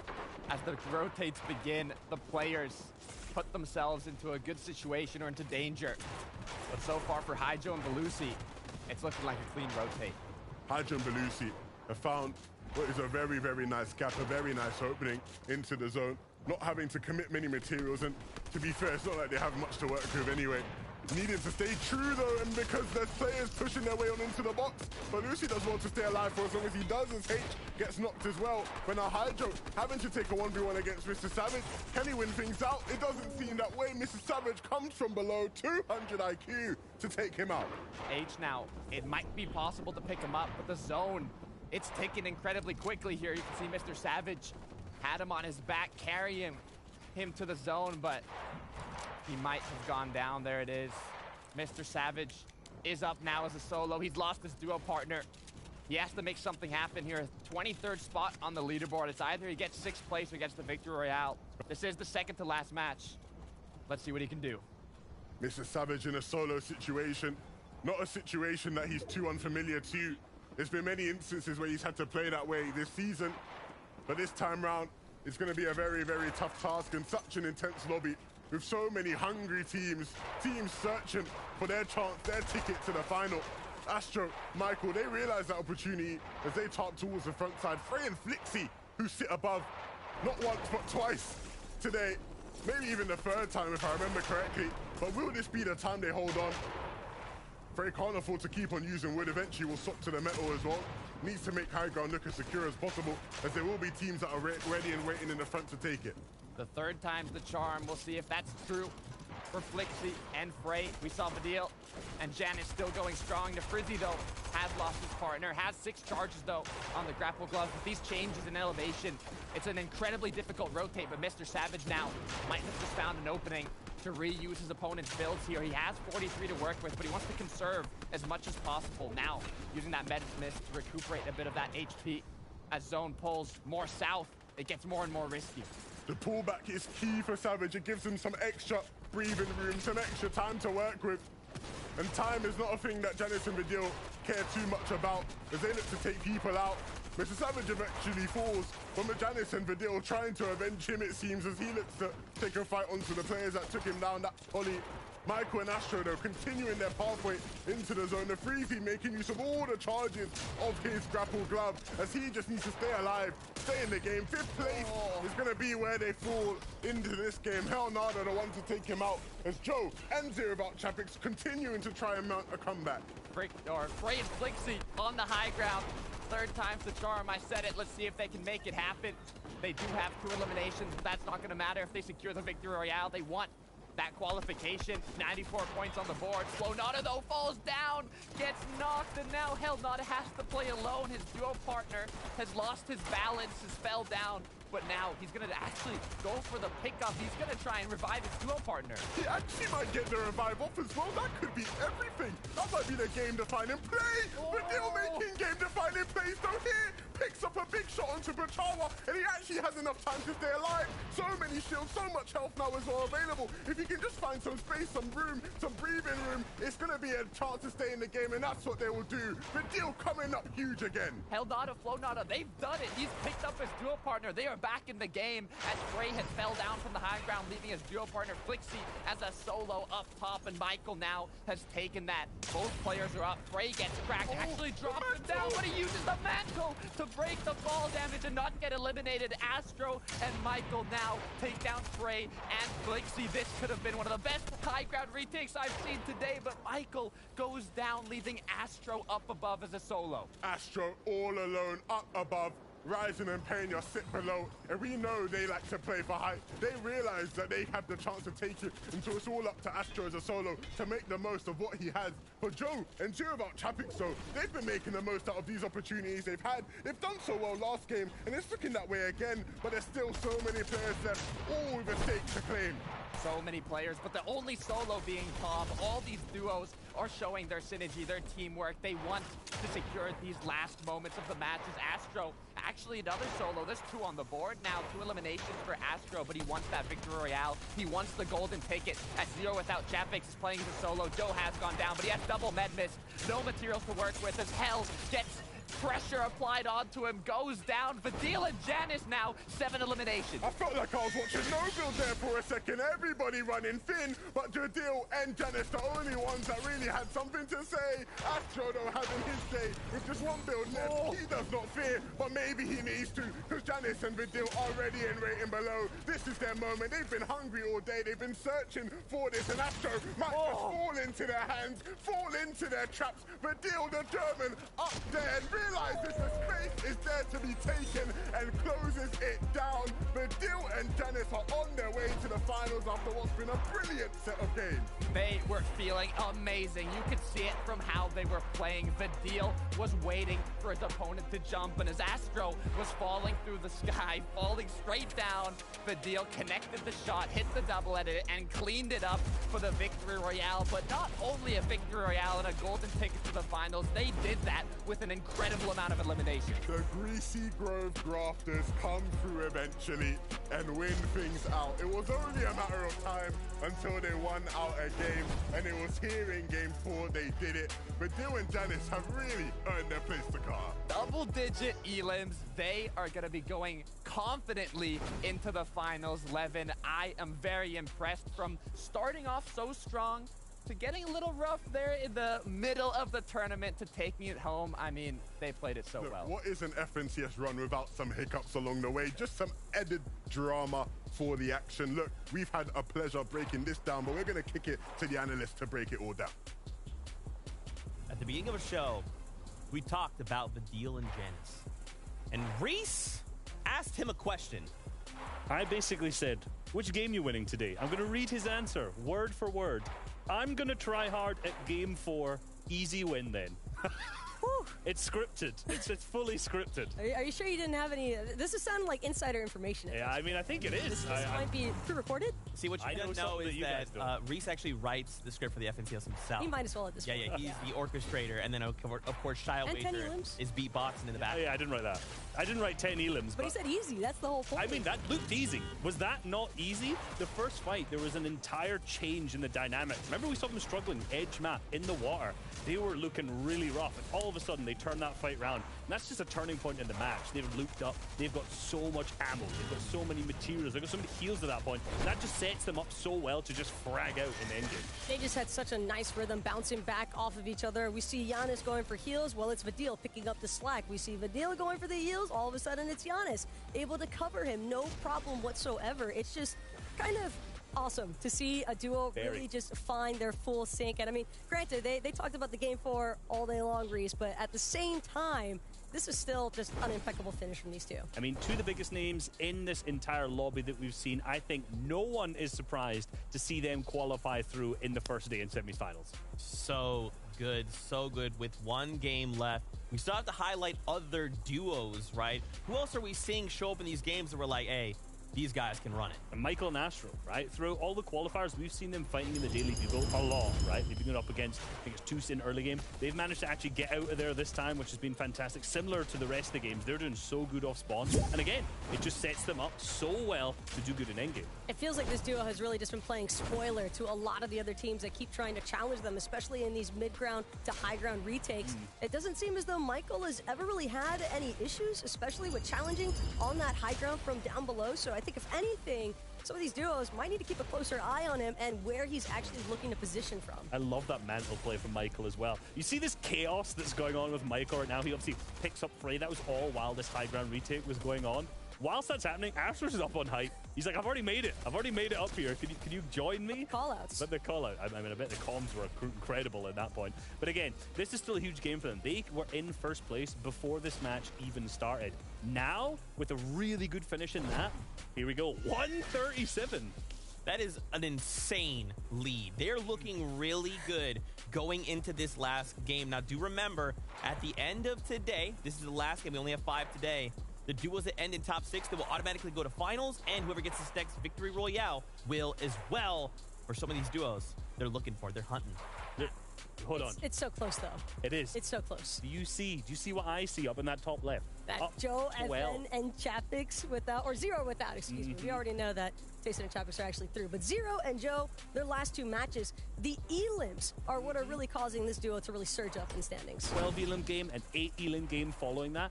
Now they are up in second place. We said before this game even started that they just need one big game. It wasn't a 12 elim second, but 8 elims and into the top 5. That is incredible.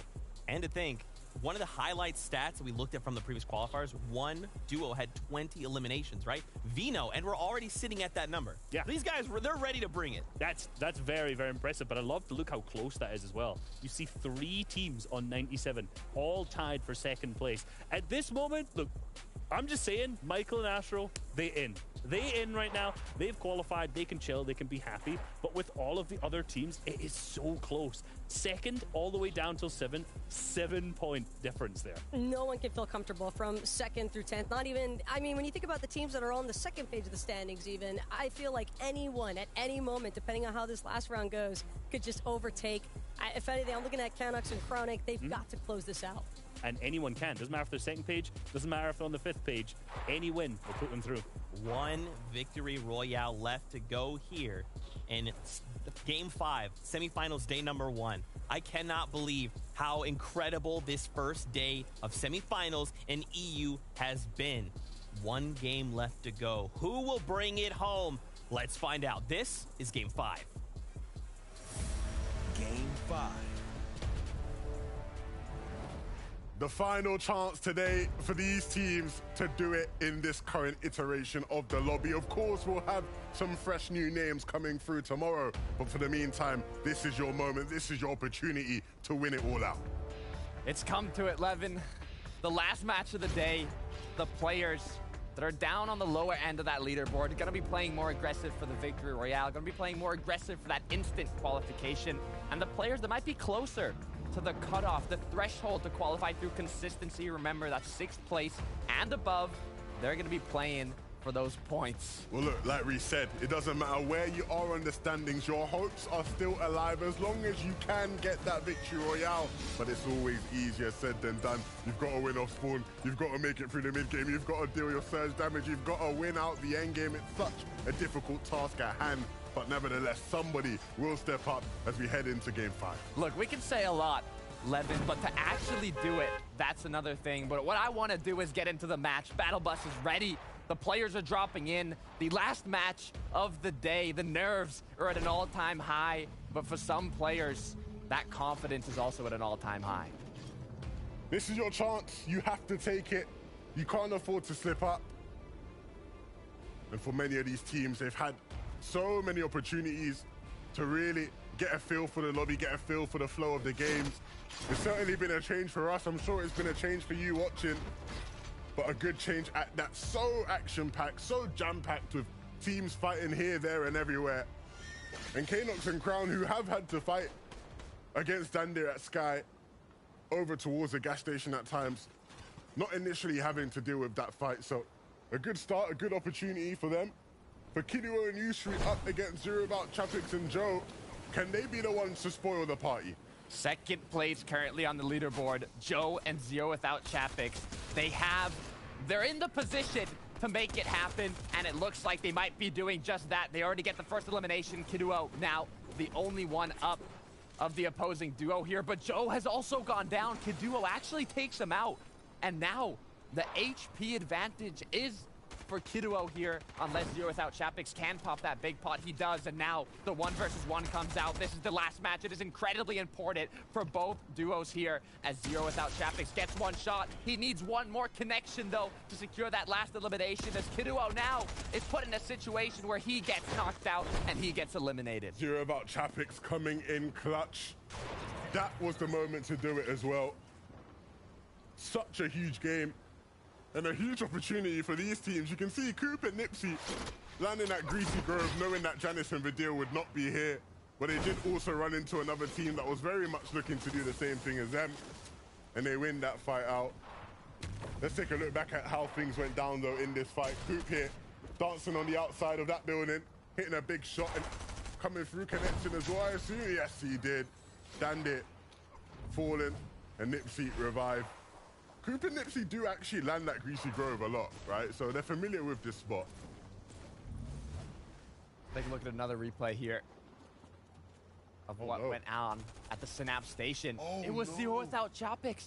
He got knocked out in the second place spot, Levin. The question is he gonna hold on to his position? Is he gonna finish with his duo partner Joe in the top 6? That's gonna be very difficult. Of course, we saw how tightly packed it was from 2nd to 6th. Well, there was only about 7 points separating it, so if they were to hold on, I would be very surprised, or at least they'll be with their fingers crossed waiting. I think Astro and Michael are the only ones that really have safety in 1st place, but for Zero Without Chapix and Joe, it might just be Heat 2. That is their opportunity. Of course, that is tomorrow. So not a long wait necessarily, but they're just going to have to wait and see whether fortune will go their way for Pixie and Fork. They've been very fortunate off spawn at times here against Ewan and Buzz. No, I want that again. Astro and Michael have made the Bugle look easy, but that's what I expect from a team that's literally landed here all chapter. I mean, it's all about learning your drop spot, learning your POI better than your opponents, so you can have the advantage as much as possible. But Astro has been cracked, although he does get that connection onto his opponent, cracking him as well. Fury now forced to heal up, forced to pop those minis, pop those shields. Michael, though, who has not been hit yet, looking to see if he can apply a bit of pressure here, break the builds, as he now goes for a flank, looking to see if he can find an angle that they might not be expecting, or this could even just be a disengagement. This is the last match. They don't want to risk it all when they're in 1st place here. All they need are a few more points. As a reminder, the players that do get eliminated here, if one of your favorite duos goes down, like Haram might here, but with that shot, I doubt he will, they still have that opportunity to compete again in day 2 of semifinals. So this is not the end for these duos, but this could be the end for the ones that qualify to the finals, as Haram and his duo partner here looking to do just that. Zaka and Haram, they've been a consistent team to be reckoned with, a consistent force, no pun intended, as they take on Shizo and Force. That will all mean nothing if they can't win this fight here against this team. A team who very much will have to be hitting the VODs after today. They've not quite performed how they would have wanted to. But Zaka and Haram, they won't be paying attention to that. They'll just be paying attention to their own game, winning this fight. But it's not started well. Shizo hits a really big shot there, and another one connects as well. A bit of a trade in terms of damage, but this is a chance now for Force to start adding some pressure. He continues to add that pressure, that momentum, but you have to be careful, because now when duos hear those shots, hear the bullets colliding, the pickaxes breaking, they know that something's happening close by and they want a piece of the pie. As now Haram looking to see what he can make happen here, make do as Force forcing his way into his opponent's box, into his opponent's line of sight, as they both take a shot, both connect, but neither shot is enough to grant either player an opportunity to play more aggressive. But Zaka here, with only 8 more builds to work with, left with wood, is gonna have to make something happen soon, because if time goes on and materials keep being used, they could get into a position where they don't have any to work with, and that is a big disadvantage. Shizo and Force running thin in the way of shields and materials. They'll desperately need to start hitting some big shots, which we know they can do. But the very same can be said for Zaka. And he's playing around with that, using this step, trying to create the right angle. The Harpoon to force his way through. And needs to be careful, because now he is a solo. Haram was taken out, and he has to now flip that step to create some space. But this is not good whatsoever. The Harpoon being used to try and potentially bring in a shield fish, but no, it only brought another flopper. That's not what he needs, though. He needs some shields. These are now Force. They find him. They connect the first one, but a massive shot gets put onto Force here, but ultimately, he is the one that's going to come out on top. Zika now getting eliminated, getting taken out. As we switch back over to the Daily Bugle, we've got Michael, who has lost Astro. The first place duo could go down here in the early game if Frey and Flixie decide to play a bit more aggressive, and this could be huge for them, as they're in 3rd place currently. They're just 2 spots away from Michael here, and I think they know that, and they want to find him. Frey and Flixie, I feel like I've seen them all over the map today. But this now is a big, crucial moment. Frey has finally spotted Michael, and if they take him out, then it's a big chance for anybody now to sort of push for a first place push. Of course, Michael and Astro have been so consistent throughout the day, fighting at the Bugle. They've not really had many issues, but they haven't had to face Flixie and Frey here. It's a new kind of challenge, and a challenge they're not handling so well. Michael creating some space, farming back up. But he needs to start thinking about how he can get Astro back into the mix. As now more players have sniffed this engagement. They smelt it from afar. Splashy Zohan, they know what's going on here. They have the advantageous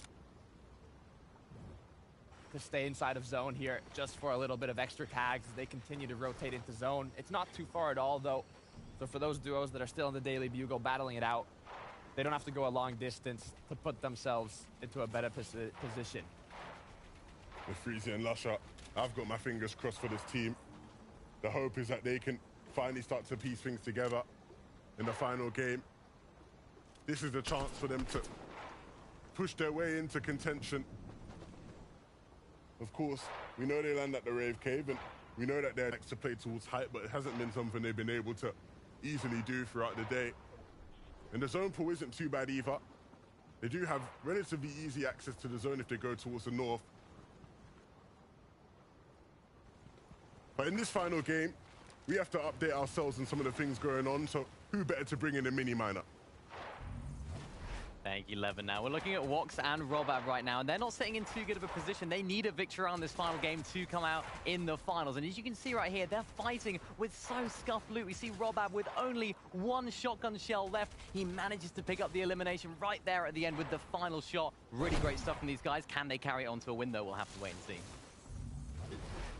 Nerves of steel. I wouldn't even have been able to take the shot. I would have been too scared. Would have been shaking there. Just, oh, you missed that shot and then it's over. But this is the best of the best in the region, Levin. These players have built those nerves up, have built their confidence, and they know what they need to do to come out on top as DKS and Deciptos.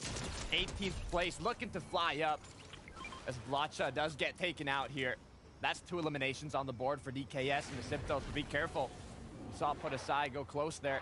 The third party could be coming in, and it looks like even at the Daily Bugle, Astro has been rebooted. The good news for this duo is they really do not need too many points here to be in that top 6. Ultimately, they're probably fine. Reese called it. They probably have qualified already, but of course, the longer they stay up, the longer they stay alive, the more that does become solidified. And of course, getting top 6 would be fine. It would move them to the finals, sure, but going into the finals on a first place finish would be nice for the vibes, the momentum, the morale. Obviously, there is quite a break between now and the finals. But nevertheless, knowing you did so well today would just be an extra boost to confidence, because they have been very impressive. Zestin now alongside Waze. Only 11 points on the board, so they want this game to be a big one. They want that victory royale, and they want to get themselves set up for the late game in a position that they don't have to worry about anything as they look for the eliminations here early. The damage they need to not have to worry about it as they're rotating. They already have an incredible amount of chug splashes, loot, shields. But what they need is that damage.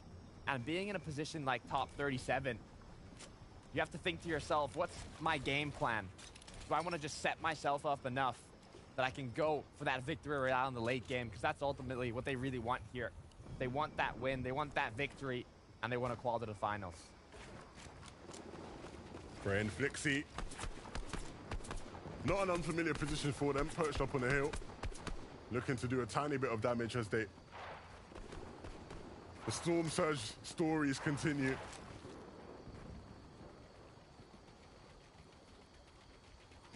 Right, alongside Flixie here though. 30 below, it's where it gets dangerous. Levin, when you're on that borderline, we've talked about it before. You're just a few tags off, but those tags can be incredibly difficult to get here. As they continue to find the angle, but Flixie can just not connect his shots. Gets cracked. And now Frey hopefully was able to get some damage, but it's not looking like it as they're forced to pop the shield keg and continue to trade tags here. Yeah, the good thing though is that it's not necessarily a bad situation to be in. The shield keg is one of the best things you can use when you're looking to trade for Surge. But this is interesting, right? They're moving their way on up. They have their eyes set on Hako, it seems here. Hako needs to be careful. Krusty as well is in the vicinity. Okay, moving their way into zone, understandably, but looking to take the fight as well. The pace is picking up. The zone is forcing them both towards each other even closer and closer. And Flixie now trying to take walls, trying to take names. Hako continuously just backing away, creating space, creating separation. But it's actually good. They're actually catching Frey and Flixie out. They know they're desperate. And so they're controlling the tempo, controlling the rhythm of the fight and hitting shots just like that. Flixie falls. Frey is going to be following as well. And so a team that was so high up in the standings has caught themselves out in the final game to Surge. That's already, from what I can count, 2 duos down that were in the top 6 going into this match. And we're only in the 3rd zone here. As now, the wrath continues. Till Cosmo, 242 above. This was a duo that was incredibly low on Storm Surge in the last match. But now, they want to change that around. They want to be ready this time and not put themselves in that same scenario where they have to risk it all in a battle. As now, they continue. They've got the damage. They want to keep rotating. But meanwhile, the duos that are below, they're getting stressed out here. For Waze and Zestin, who sit below, so perched high up in the sky. It's one of the situations where they have vision of a lot, but there aren't necessarily many opportunities. There aren't many shots that they can hit with. And so they are just going to sit here and tick away. I don't think out healing's going to be the play long term, and so they need to start dealing damage and fast, but also needing to move into the zone as it's starting to come in. Astro, though, will give them a breath of life, and that moves them just above the threshold, meaning they don't have to sit here and heal constantly. But look how much they've already had to use to cut up. So many mats burned, not much by the way of shields left, and more having to be spent. It is not looking like a good game for Waze and Zestin. Forced to use the chug splashes here, dropping down even to get closer to their opponents here. Do that extra bit of damage. 2 tags onto Michael, puts them only 50 below now. 2 more shots would be enough to put them above, but the fight, the battle has begun inside of the Storm. Great positioning for Waze though. Jumps straight in front of Astro, gets the knock, and now puts them on that position to show their dominance with the upper edge they have in this engagement against Michael, who's left alone as a solo. But Zestin does not want to put himself into a position that's too risky here. Michael now has made it into zone, has put himself inside of a bush and a position where he can heal up at. But the issue is, if a duo sees him, especially as a solo, it's going to get dangerous for him. Till, Cosmo, another game where they're down on Surge. They just haven't quite managed to figure things out throughout the day. It's been such a struggle. Every single game we tune into them, they are just down below. We've seen them go for 50-50 plays, just like the one that it seems they're looking to take again, and it hasn't gone in their favor. Will this be the game where they turn things around, though? Clement and Floki won't be an easy opponent, but they've not had the best of days themselves. And with Surge just constantly ticking away now, they're going to get desperate, breaking their way on in. That's the cone. Not going to be able to take the floor, though. And Floki and Clement have actually just been forced back into the zone as well. They are also a team struggling, not on Surge, but just for position. And positioning is one of the most important factors, especially in these zones. And the issue is, being in the 4th zone now, that's going to be closing in just 40 seconds on the borderline, on the edge, with so many duos in front of you. I mean, you could see the bright side on, they'll have a lot of builds and materials to recycle from their opponents, but on the contrary, having to rotate so far, it's just not something you want to be forced to do, as now Raisin and Payna, 40 below, are looking to possibly tank the Storm Surge here. Vortex and Hycris, they've not had many chances to play full games out. You've seen them go down or spawn a couple times. And the fight against Raisin and Payna might not be the one they want to take. That's been a team that has been electric at times today. But they're desperate, and so they'll do whatever it takes. Setting up to be able to build up as well if the zone pulls that way. But just barely above, needing to make sure they don't overextend. Just one player has to be eliminated, Levin, and Storm Surge is no longer active. This could be why they're trying to tank the Storm Surge instead of going for the damage, but this player is just not going down. That one elimination required cannot cost all of these duos, as Hycris now drops below, gets his initial shot. Payna's cracked, one more needed to connect, and he does it. Hycris now securing 2 eliminations, 88 above. Great play from him. And Raisin and Payna, who were in 9th place, who we've seen in countless endgames today, their run's done. They won't have a chance. They will have to wait until tomorrow to try and qualify. Their run put to an end by Hycris and Vortex. Till and Cosmo, they still are in a reach of a chance, but it's a long, long reach with how low they are. Cosmo might have to pass over the medkit. Yeah, he's already passed one over, but the med miss probably going to be the choice there for them. Krusty and Paco are waiting as they enter though, and Krusty will be the one to take Cosmo out. Actually, Floki was the one to take him out. And Floki and Clement still kicking, still pushing. They're feeling things as they take Cosmo until down. But still, the fight breaking out beyond their control. And they're just trying to hold on now at this point. And that's going to be the best solution. They're so condensely packed with these teams in this area. Floki did get that initial damage and elimination, but once he had enough and he was ready to disengage, that's when his opponents wanted a piece of that action. And that's what they got. But Floki said, I'm not done yet. I want a bit more. I'm 538 above, but this loot is mine. As he secures the med miss, secures the big pot, and now with spare shields to work with, they have to decide what they use, what they bring, as the 5th zone, half in, half out, has pulled just a little north of them on the east side of this zone. But look at all the rotates come in, the grapple gloves. Mr. Savage still up, down below. All these players doing what they can to make it into zone, but the ones that are far away, like we're seeing on the screen now, are suffering from their positioning and giving that opportunity to the players that are already based up to do that damage. For Chawa, another game where they've just been struggling. Another game where they will just be snuffed out. They go down. Nefreezy actually taken down in the feed. That's not good news for them or me. Flonada, Hellnada, they're still up as a duo. And just on the outside of the qualification threshold, but being pressured, so many eyes, they're getting lobby focused. The armored wall comes through, but is that really going to be enough? The grapple gloves is a saving grace. It gets them out of the angle of so many players. But that was almost disaster for this team. They need to stay up right now. Being on the threshold, being on the cutoff, you cannot get eliminated here. You have to stay up. You have to get to the late game and secure as many points as possible, as now Flonada and Hellnada have secured that 6th place spot. They want to finish in that or even above. 6th zone coming to a close in 10 seconds here. The storm will start closing. First moving will begin, and the nerves will keep increasing. This is such a big opportunity for that duo. They've moved up gradually throughout the day, and there are so many teams in the top 6 who are down, and that leaves them real room, real opportunity and an opportunity they can take.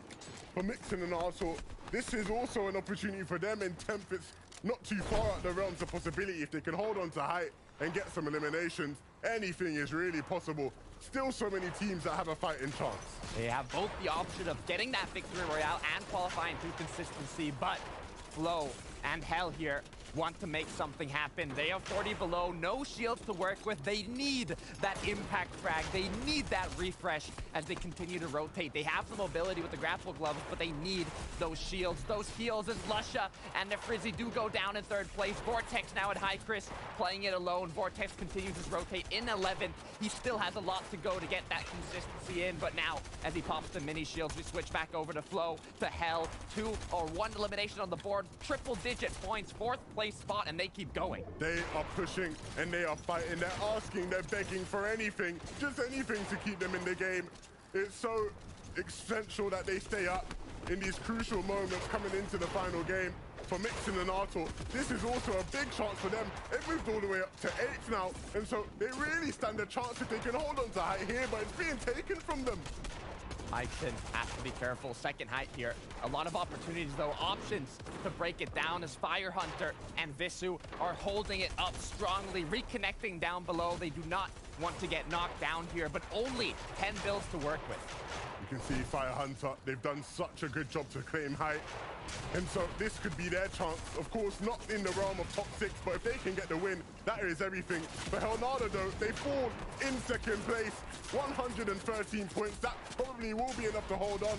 We will see. But for H, can he pull off a massive cut? Paco and Krusty, they're trying to do something of the sort as well. And they'll take down Noah Riley and Reason. That's going to be them both wiped out of the game. Paco has everything on his shoulders right now, but he's currently in 5th. And can he hold on? Bumping himself up the leaderboard, flying through as now the high ground is still for Fire Hunter. It's still for Visu, but all these players, they're battling for that victory royale or their top 6, which is where DKS and Deciptos are right now. They are a duo playing together. They have that, but what they don't have are materials, and that's exactly what they need in this situation. They don't have HP either. DKS is just scurrying about on the low ground. He's like a rat on the highway just trying to find some safety, but there's not much safety here around him. Aware is going to be in front of him, and he'll actually take some blows at him as well, but that's going to cost him his life. Fire Hunter will be the one to do things from above. Paco, though, stuck now, trying to get into the zone. It's such an awkward spot to be in, but barely just makes his way in with no mats. Has Paco done it? Bumped himself up the 3rd place spot, but all the remaining duos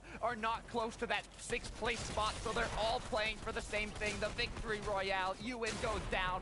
Now Jitwo trying to find an angle. He has grouped up with his duo. These players want that victory royale. JJ2 and Aware above. They are trying everything they can now to stay up. Fire Hunter needs to stay up on actual high ground here in a 2v2 situation. Who will be the one to solidify their spot in the final? Hunter looking above, has to just connect one big shot. That's all he needs as he gets the shot connected onto him. Aware now knocked down to 19 HP, knocked down totally, and now the 1 versus 2, Fire Hunter and Visu take out GG2 or JJ2, apologies, and secure that victory royale. What a great match. What a way to do it for that team. Not one that was able to qualify by a top 6 consistency, but in the final moment, stepping up to win the game and solidify their spot in the final. I mean, that's what it's all about, Levin. Being able to get to those last moments, and if you're not in that qualifying threshold range, to be able to secure the golden ticket. And that's what I love so much about semifinals. But on the good news for these players that weren't able to make it, they still have 2 more semifinals. But wow, what a last match. Yeah, let's not focus on the teams for tomorrow. That's for tomorrow. For this team, so many eliminations. Fire Hunter really going ham in these final moments, and then a big shot from his teammate to close things out. JJ2 did not stand a chance. These guys really pulling out all the stops, all the strings in this final game. What a win. Well deserved. We've seen so much today. Multiple 2 versus 2s, 1v1s to secure the qual, heal-offs. I mean, we've seen it all, but that was the last match. I mean, it's been a pleasure, Levin, commentating. We will be back, but I mean, what have we just seen? That was insane. Yeah, it's been such a brilliant day, but who better to break it all down for you? Zeke, Taco Reese, take it away. Thank you so much. Of course, Tokata, 11-2K, your casters. My goodness, an incredible set of 5 games. And this is just day one. We are back for 2 more days after this. I don't think my little heart can take it. I have a big heart, and I can't take it either. So I don't think any of us will get through without it. But, of course, we've got a highlight on our final games winner from today, Firehunter, and the Vizu player as well. I'm betting at this moment he's kind of regretted not having his name there. But hey, it happens. It happens to the best of us, but Firehunter are honestly looking like the best of them out there in this final match. If you're ever going to pick a time to go all or nothing, much like how they treated every single round leading up to this, game number 5 is definitely the one to show up on. Absolutely, and I love the playstyle from them. It was so classic. Retake the high ground in that first to second movement right at the end of that, and just maintain it all the way through. I love the kind of from Firehunter to drop down, go for the frag out, let down low, because they know they just had like absolutely no materials. Everyone's getting scuffed. There was water down below. They had to just jump down and made sure it worked. And that's the thing, is that you can never really let an opportunity like that go, because when you're running out in those final moments, I think that, if anything, Firehunter just had a lot of confidence from some of those early elims he built up. Definitely. I think if you look through some of the placements of these two, or this two duo, you can see, like, in Qualifier 3, they made it to the set lobby, and they placed kind of 18th overall. You see that there was some potential there within the duo, and it's great to see them go through and obviously in the final match today. That's right, man. It's all about qualifying, right? Showing up at finals, saying, listen, you need to have our name on your radar as well. And I guess I'm kind of surprised here that the top 5 in this game to begin kind of like all felt kind of pretty early. Just lets everyone else kind of catch up. Yeah, of course. Like, we saw the first one, Joe. I was going to say Joe, but he's hidden his name as Zero without Chapix, of course. Oh, it is Joe. I've messed up at that point. Anyway, they started to get into the fight of the rap with Kiduo. They've been going back and forth all day, and it seems to have gone within Zero without Chapix and Joe's way. They were doing so well coming into this. Of course, we saw second on the overall leaderboard, and they picked that up, right? They managed to win off spawn again, but it was the reboot. The time that they went to reboot, it's so loud. All of the players that are in the surrounding areas can hear that. They're going to come through third party, so he dropped down so early in this game. And when we end up seeing the leaderboards later on, we'll have to keep an eye out to see if he's managed to stay in the top 6. And that's the saddest part about it all, really, is when you're having such a strong comeback, because we saw such a steep resurgence, I think, from Joe and Zero, that they were really... I thought for a moment they were going to be able to close that one out, but again, leaderboard standings might say something else. It's okay, right? Day 1 in the books, maybe didn't quite go the way we were hoping or some duos expected. 2 more days, though, to kind of shake things up. For now, though, why don't we go back our in-game team? They've got a recap of the day. Look, thank you very much, Zeke. We all play Fortnite with one thing in mind, right? Getting Vic Roys, but these teams here today were the ones that were able to do it when it mattered the most. RefSquad and Clown started off the day. What a game that was. I mean, that was one of the most chaotic matches I've ever seen in Fortnite history. From their duos going down, leaving it all up to solos, to one of the most intense 1v1s to secure that victory royale. I mean, the action was incredible. It really was. And continuing with that Danish dominance, we're seeing Sanjild and Loki coming out on top in game number 2. My ad, this is their first finals as a duo, so huge shout out to those guys. Congratulations. Yeah, look, I am a biased analyst as always, and so seeing my good friends Marine and Nebs qualify through is huge, right? Marine is a player with so much talent. He's achieved so much in Fortnite, but this season finally been able to commit more time as he's done with school and securing a spot in the finals. Big moment for him. And look, speaking about bias, Levin, my prediction, Janice and Vidil did take home game 4 with double-digit eliminations, so you know that they are feeling excited going into those finals. Yeah, so is Reese as well, because of course he did pick them. And he's very happy. He's dancing in the back. You can't see him. But of course, for the final game, game number 5, Visu and of course Firehunter coming out on top there. A very mature way of playing, played high ground really effectively. It spent the materials really well as well. And they nearly fell down towards the end, but they kept it. Look, I think the big thing with all of these wins is that it's such a great blueprint now for the teams who are looking to come through tomorrow, right? We've been able to watch these games. I'm sure all these players will be in the replays tonight, literally just scrolling across. How did they win? How did they take high? Where did they go? What did they loot? It's going to be carnage tomorrow, but again, the foundations have been laid. That's right, man. With 2 days, you really have to, like you're saying, you just go back. We just need 1 game, right? We don't need to come top 6. If we can just win a game, we're set. Which reminds me, we have to look at our standings. We have to see which duos did end in that top 6. Because remember, they're the ones going through finals. I can't even believe it. By only 2 points. And look at 9th through 7th. Look, there's 2 big teams I want to point out here. Joe and Zero without Chapix. We, of course, watched them go down early in the final match there. Now, just missing out on qualification. But, of course, someone else we want to point out. Frey and Flixie in 6th place now. Finally qualified through from the semi-finals. Golf claps all around. I'm happy to see them. Doesn't matter how you make it, as long as you get there by the end of it. And it's kind of awesome because in that last game, they had a little bit of a tough time, didn't have the close that they would have liked, but to see them still manage to squeeze through, that's always perfect. Look, to everyone in the community, stop making fun of Frank. Stop now, you can't. He's made it. He's finally done it. It's great to see. I mean, what was it? 51st time lucky, isn't it, Reese? Maybe more, actually, probably. I mean, so it's technically 50 games before that, and then these 5. So you could say the 55th one was the moneymaker. But there we go. It's all it takes. 54 no's and 1 yes. There you go. Oh my gosh. Let's take a look at predictions. In my head, I'm just thinking like that's going to be my saying. If at first you don't succeed, try 55 times. Yeah. Let's take a look at the predictions. Yep. I mean, Reese is dancing. He's always dancing. It's always off camera. It's okay. So tomorrow we will all come back. We will all win, and Reese will not. No, you say that. Last semis, I got all 3 winners. So on to a hot start. I see, that's where you just curse yourself, though.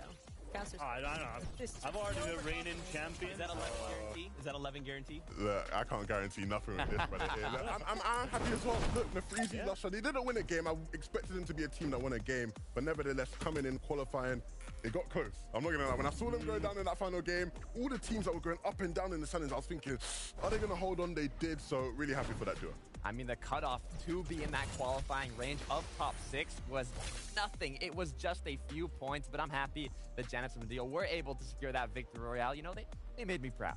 Absolutely. I mean, I haven't had the best history when it comes to semi-final predictions. And for or any other one. Well, okay, I don't know about that one. But now my team has come on to, well, second. It was Flonada and Hellfire. Of course, Hellnada. They had a really, really good day today when it came to overall consistency. They didn't have any, like, barnstorming games. We weren't seeing them, like, absolutely popping off with high elimination, high takes and stuff like that. But in that final game, they were getting pressured, if you remember, on the edge of zone, using the grapple glove to make their way in. Those clutch plays is what's qualified them today. What was important, while they did that grapple glove play, they were actually out of the top 6. They managed to keep themselves moving up. Yeah. Huge plays. H and Mr. Savage, boss.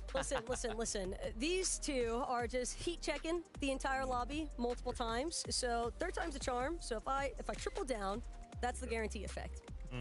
Well, tomorrow is a new day of Fortnite here in EU. Will our predictions come true? I didn't mean to rhyme. I'm so sorry. Hey, are you liking what you're seeing? NA East is up after this. They have 5 games there as well. If you like what you're seeing tomorrow, we're back. Same time, same great place, same great people. As always, we love you, and we'll see you on that battle. Beep, beep, beep, beep.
Don't have a good day. Have a great day.